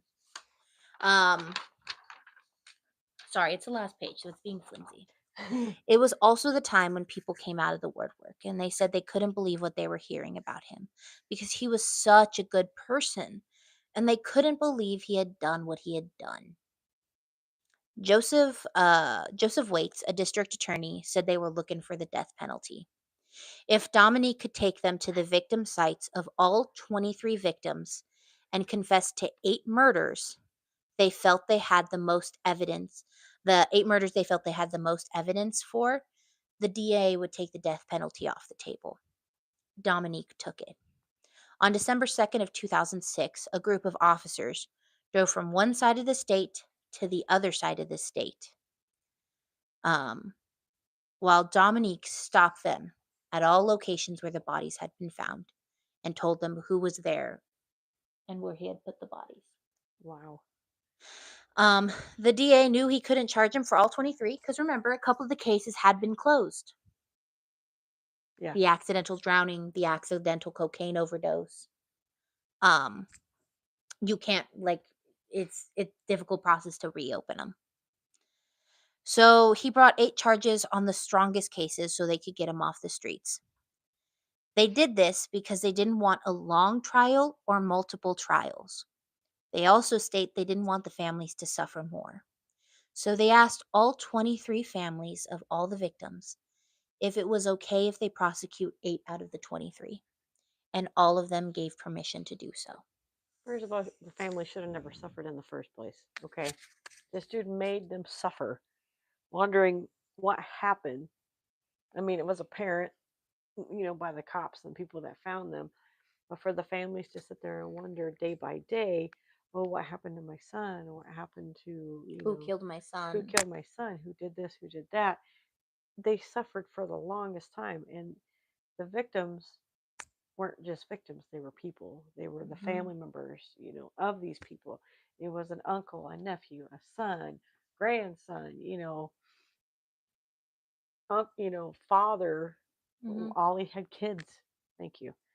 And so they've been suffering. Also, I love the fact that the ones that the LeBancs, the one they dragged the most was the one who helped bring him down. Like I said, way to go, LeBanks. I mean, it sucks to what happened to you. But the fact that also they asked the families, hey, is it okay if we only prosecute for 8? We will put in your family member's file he was murdered by this person and close the case, but we're only going to prosecute him for 8 of these murders. Is that okay? And all of 23 families said, yeah, that's fine. Yeah. They were like, wait, what's done is done. Yeah, there's not much you can really do. I mean, good for freaking stupid government taking so long just to finally give them a dang task force to go about trying to find the person that's doing all this. It took you that long to give a task force. Mm-hmm. That long. That makes me question our government. Like you're willing to take that long to give something to someone when they're trying to close a case out and give closure to the family. Exactly.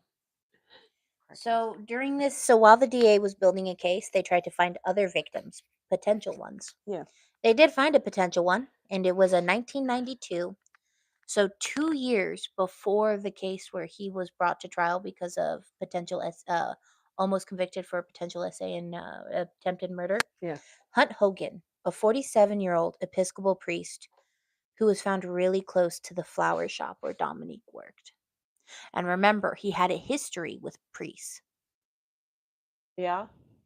So I wonder if maybe that was his first victim and it priest. brought back a rage in him Because his parents didn't believe him at the time as a child. because he Something was was happening. mentally ill, Yeah. because he was gay. Because he was being attacked by essays by a priest. He tells the parents, no, no, no. And they don't believe him. Mm-hmm. But that's a good point. Because Yeah. if that's the very first victim closest to the flower shop he was working at. So he did that, and then in 1994, he was like, okay, I'm going to do it again. And then he almost gets arrested. Because he liked the feeling of it the first time. Yeah, and then he was like, he waited a little while, and he was like, you know what, I'm going to do it again. I have enough strength. I know what I need to fix. I know what I need to do. Because a lot of serial killers, once they do it the first time, they like it after that. Yeah. They like it. The family struggled with his arrest. Some said, they took my kid's life from me. I am never going to forgive this man. I don't blame them.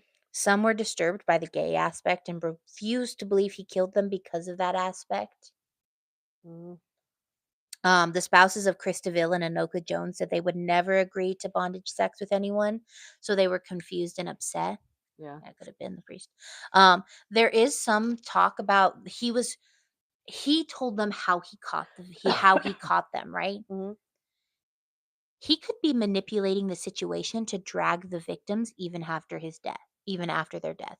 He could be trying to humiliate them. Mm-hmm. He could have gone up to them and be like, hey, you want a job? Yeah. Especially because this was a low poverty area. He could be like, hey, you want a job? If you get in the car, I'll take you to a job site real quick and we could do something real quick and I'll give you a couple $100. Especially if it's a homeless person. A homeless person. Anoka Jones with his wife, Chris DeVille with his significant other. Yeah. It doesn't make any sense. So no, it does not. And it's possible. Like I said, he could be trying to manipulate it and paint the victims in such a terrible light because he still has control over the victims in that way. And him doing that first murder, what did it give him? Yeah, control. And he continues to maintain his control over his victims by painting them in this light. So on September 24th, 2008, because in 2007, fun fact, he pled not guilty to 9 murders. And he walked in with the cane and he hobbled on in. Let me take that cane and whack your knees. Mm-hmm. On September 24th in 2008, though, he pled guilty to the murders of Kenneth Randolph, Michael Barnett, Leon Lorette, August Watkins, Kurt Cunningham, Alonzo Hogan, Chris DeVille, Wayne Smith, and Nicholas Pellegrin. Those are the 8 that they said that they would They get him charged for. him. Dominique never took his eyes off the floor like a coward Yep, you can't look at the family in the while eyes this was like a happening. coward. The judge sentenced him to 8 life sentences without the possibility of parole because they took the death penalty off the table, so he gets to sit. So why give him an easy way out? Make him suffer. Make him sit in there and think about the how many deaths? How many people did he 23. kill?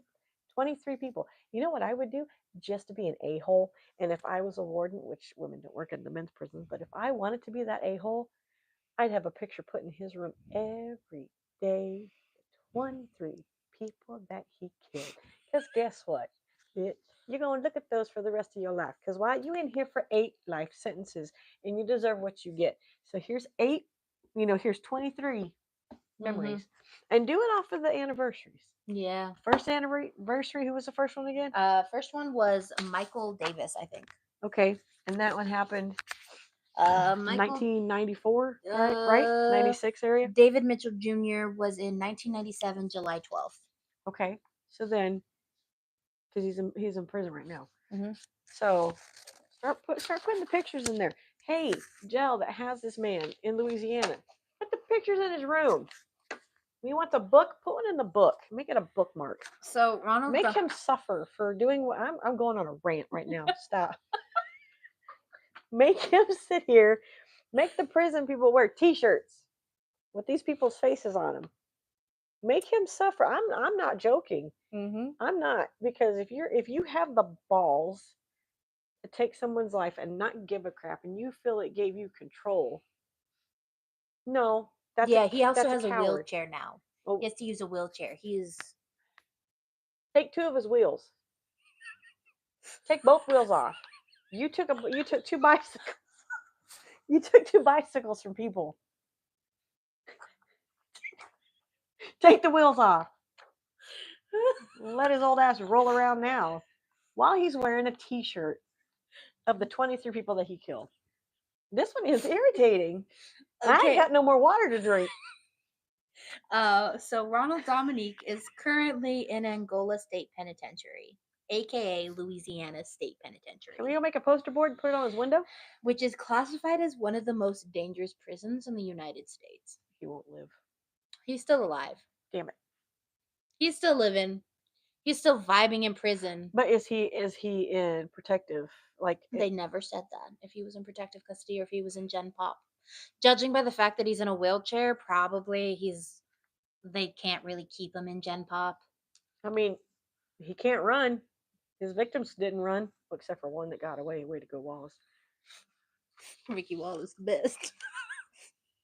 If you are interested, there is a movie. It's on Amazon. I think it's called The Blue Bayou. She's throwing the stick at him. The mozzarella sticks. No, he don't get special food. He get the stick. He don't get no mozzarella sticks. Little prick don't deserve anything.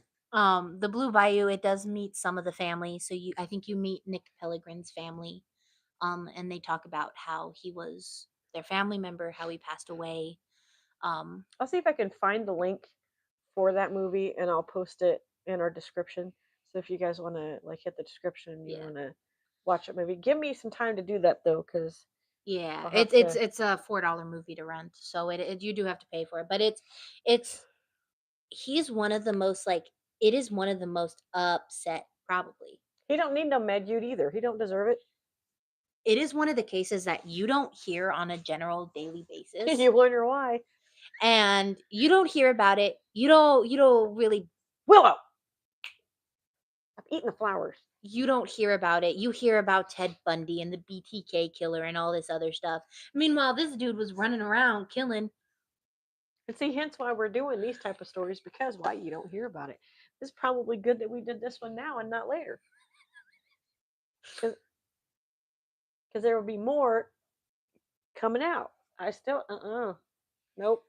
Yeah, he is, when I first heard about him and I first started, you can ask Michelle, it took me 3 days.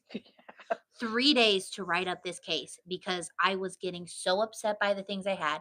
The first night, I finished typing up, I think it was page 7. Michelle is just hobbling. She's like half crouched, Stop it. walking. Get out of there. Come on. Um, I sat too long. Okay. I was on page 7 and I looked at Justin and I looked at Michelle and I said, I'm gonna have nightmares tonight. Oh, Because and it's not because the murders are particularly horrendous. They're horrible, they're very horrible. but it was just the lack of empathy, and not just from the killer, From the cops. from the police, from the person who said, "Oh, he's taking out the trash. You should go with him." Yep, you should sit right next to him. Will you be his wheelchair buddy with no back wheels? You push him around in a broken wheelchair. And I think just seeing the way different cases were treated, the fact there was a separate serial killer that had killed 3 women by the time he had killed 17, and the police were like, task force for the 3. Like they got special treatment. And Yeah, no she does need the wheelchair.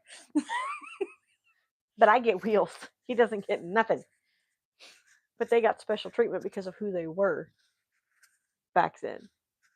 These people did not get that special treatment because they were men, and they were portrayed as drug users, sex traffickers, prostitutes. I'm just gonna say it like that. And then I also think we also touched on it, the fact that as much as we want to as a society think we've changed, we haven't. I mean, take the Emily Pike, like we were saying. If it had been a U of A college girl who had been found cut up in plastic bags by the side of the road, that case would be solved. Yeah, they would have got it. And that's what's ridiculous too. Another thing I want to put into our description too is I think they have like a website or a phone number for anybody like sexual abuse. Yes, we That will. I will put that into that thing too. So Yeah. you don't feel like you're alone if something has happened to you, or you know somebody that could possibly be going through it, and you know the Because and way they act. I don't want to say it's the parents' fault, but maybe just maybe if the parents had been like, "We believe you, son. We're gonna take you to therapy, and we're gonna get the priest prosecuted." Maybe he wouldn't have ended up like this. Yeah, I mean, 'cause Maybe he would have been like, "Oh, I see good in society. I see good in humanity. My parents believed me." yep, and that's a downfall for a lot of things. You know that we should be teaching our kids that you should be able to trust people, and they should be able to trust their parents most of all. To be able to come to them and say when something is happening or something is not right, and this or that. I think we did 2 hours. I think we did. I think we were almost at the 2-hour mark. I finished the case. That means we get to talk about Katie Hawalka next week. Because I'm not exactly sure when his parole is up, but again, they have a whole entire. Oh yeah. Good job, Abby. Thank you. Angela, is that the phone number for the sexual abuse that we can add to our? Yeah, I think it our is. description? Okay. I just things like this, things like something like this. It's a very serious matter in the note. Yes, we had our moments where we were laughing because Simon Fryman. I mean, you can't help. That's a freaking awesome name. I'm sorry, I'm gonna get a dog and name him Fryman. Just First honor name that detective. Simon. First name Simon. But it's a serious matter when things like that have happened to people. And I just want people to know that you're not alone if you've had something like that happen to you. Exactly. And you're not by yourself, and don't ever think that you are. And I want to throw out there too, you are good enough. We like seeing your shining face and your smiley face here, with everybody else. But we will definitely put that number into the description. And I also wanted to talk about this case because this case really just shows a lot of the time people get victim blamed. They get, oh, this happened to you because of what you did. There's still people though. I mean, they called Ollie what? An untalented, uneducated person, grocery worker or something. Kitchen like employee with a mindless job. Who are you? A newspaper writer who goes, "Oh, I'm so much better than him." It could have been you. If his MO was people who are not vulnerable, if he had, and I hate to say this, I hate to phrase it like this, if he had the courage to kill somebody who wasn't weak, who wasn't vulnerable, Mm-hmm. it could have been you. It could have been anybody. Thank you, Angie.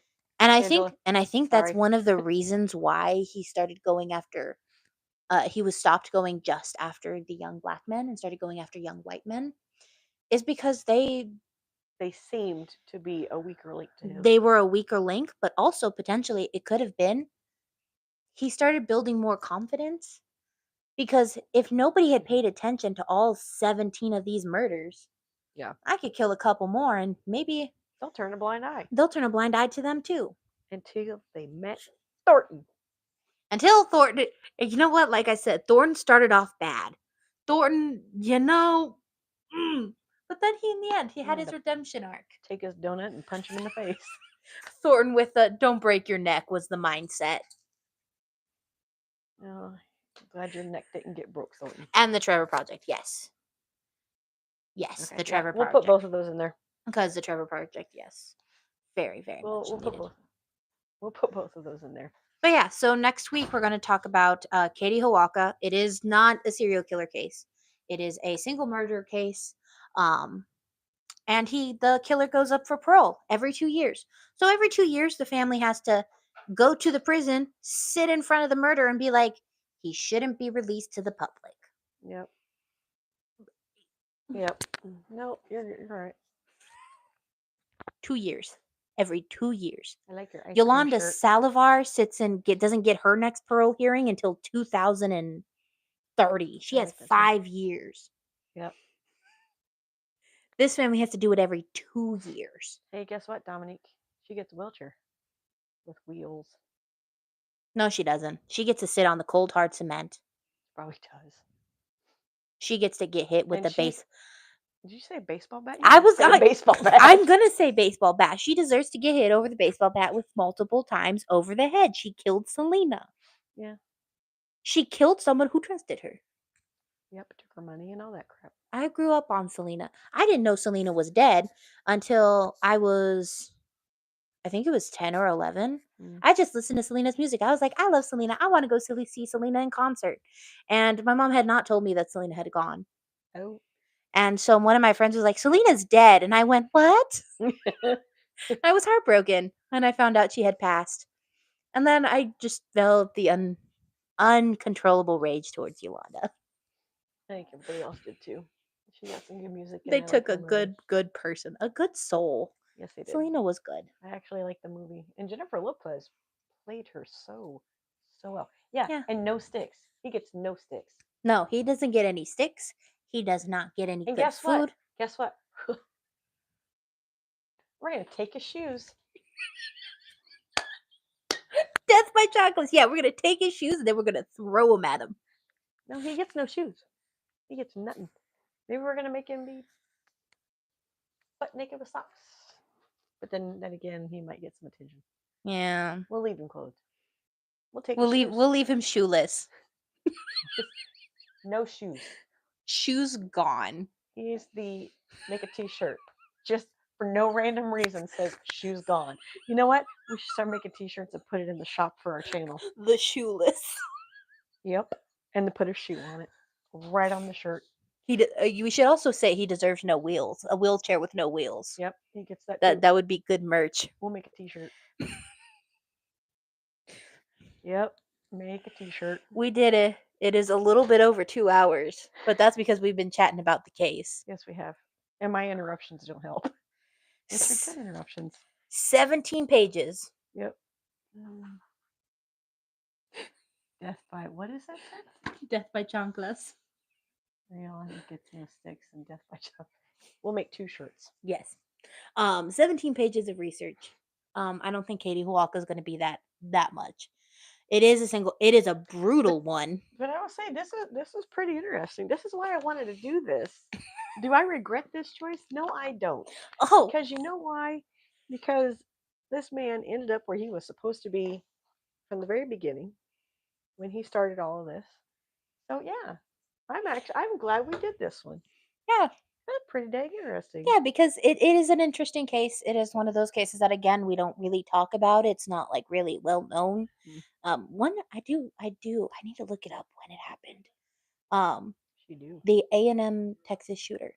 Because I know you said you hadn't heard about that case. You had heard a brief amount about the case, but you never ever really knew about the case. I know I did the Sandy Hook shooting and Puffy Cheeks Killer on the no shoe shirt. Oh, that yes. I'm gonna make notes.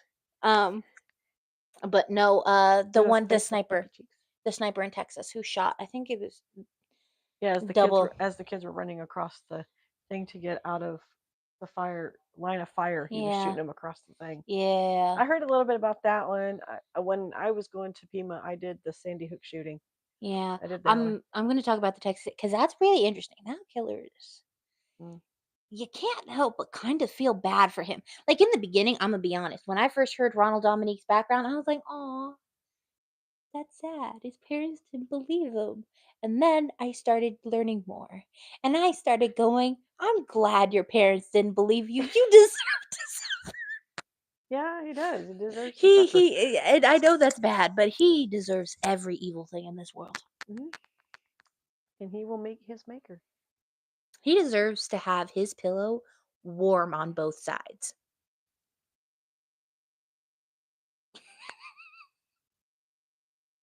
You know, a pillow warm on both sides. He deserves to have his showers always freezing cold. Mm-hmm. Even when like he puts his hand in and it like feels warm enough, he gets in and it's freezing cold. Yep. He deserves to have soap and shampoo always get in his eyes. Yep. Along with no shoes and puffy cheeks. Exactly. No shoes and puffy cheeks. I still want to make a t-shirt. No, I'm not kidding. If I show you a picture of, I'm going to show you a picture of Ronald Dominique right now. His face does look like it's been photoshopped onto the wrong body. You got a butter face? Yeah, I think so.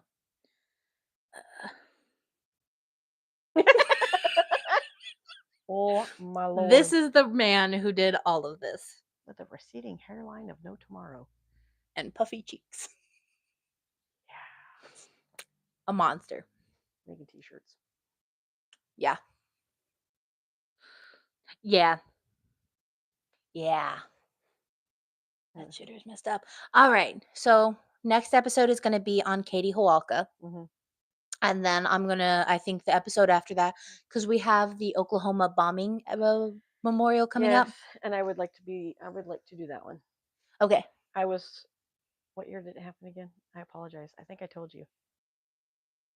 I don't recall. I was in high school. You have your phone. Oh, yeah. I can't look at my phone. It's being used. You know, sometimes I'm real stupid. I keep seeing his face every time. I was in school when this took place, and it has meaning for me because it was I lived in Oklahoma at the time that this took place. So 1995.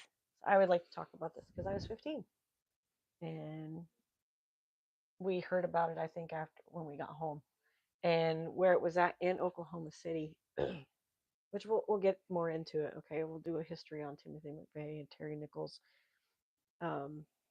everything.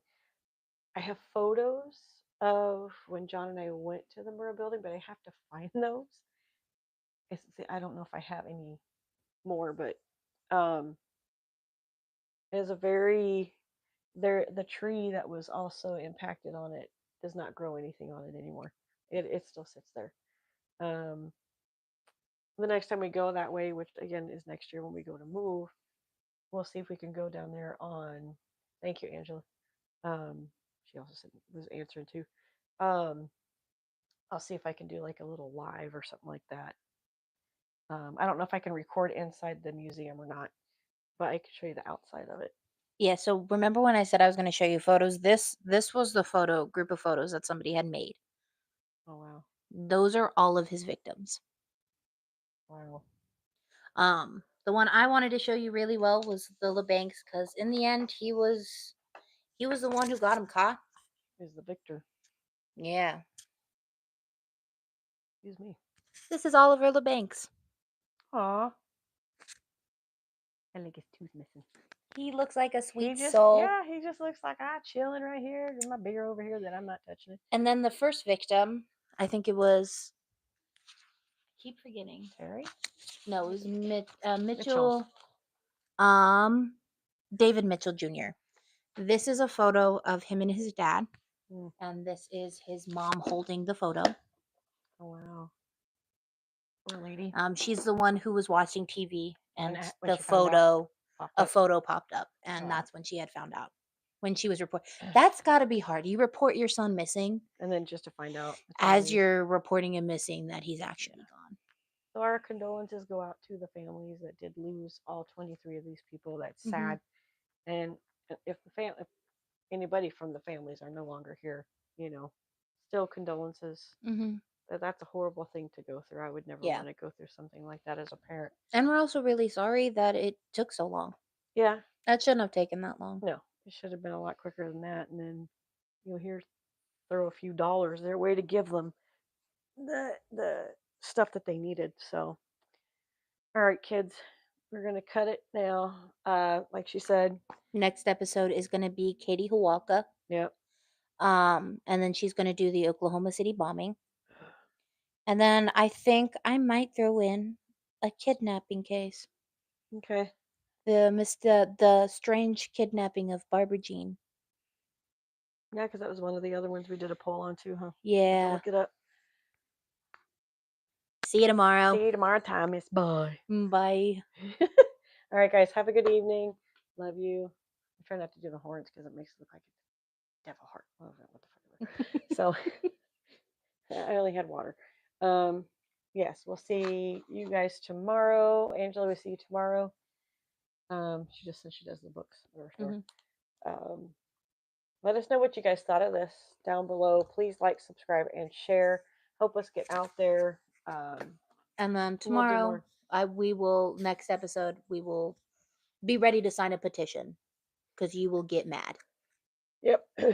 So yeah, because there is a petition for it, and she'll get into that when we do that episode. Yeah. So all right, guys, thank you all, everybody that has joined. Like I said, be sure to share this. We will put those numbers that Angela put in the comments here in the description, so that way those are in there. So we don't want to have anybody feel like they're alone. Love you all. Thank you again for joining. This was very cool and very interesting. I'm so glad we did this because I don't know. This is only the third story that we've done, fourth story that we've done. This is the third story we've done, and it's like this is my favorite. Oh, that's right, because the first plot was just introducing ourselves. Yeah. So far, this is my favorite one because I don't know. It's very interesting. I mean, I think it was a lot of twists, turns, and dumbassery. We're gonna say dumbassery is what it was. Because if you want dumbassery, I have a case that it has dumbassery in it, and so yeah. So, and if we do any more things like this, I will do what we did. We'll put viewer discretion advised, not for kids, like we did today. Wear your earbuds. We'll definitely let you guys know that. I'm gonna try and make a thumbnail so that way I can put it in there, somewhere with, and it might take over our picture of our thumbnail. But hey, so thanks again, guys, for joining. We will see you next Monday. We'll see y'all Sunday, possibly this coming up Wednesday too, because I might just do a craft on Wednesday since I'm home by myself. Like I said, the more viewers I can get, the more subscribers I can get, the more videos you guys get. That's how I'm going to base it. We're at 173. So more subscribers I get, the more videos you'll get. So right now, since we're at that number, we're going to do 3 videos a week. Again, with maybe taking one day off out of the month. So there might be like a week that we don't do any videos. Yeah. And then each of those days we'll just post it. We'll just post something saying we're not doing it. We need a break. All right, guys. Have a good evening. See a few of you at work tomorrow. Love you guys again. And we'll see you next Monday. Bye.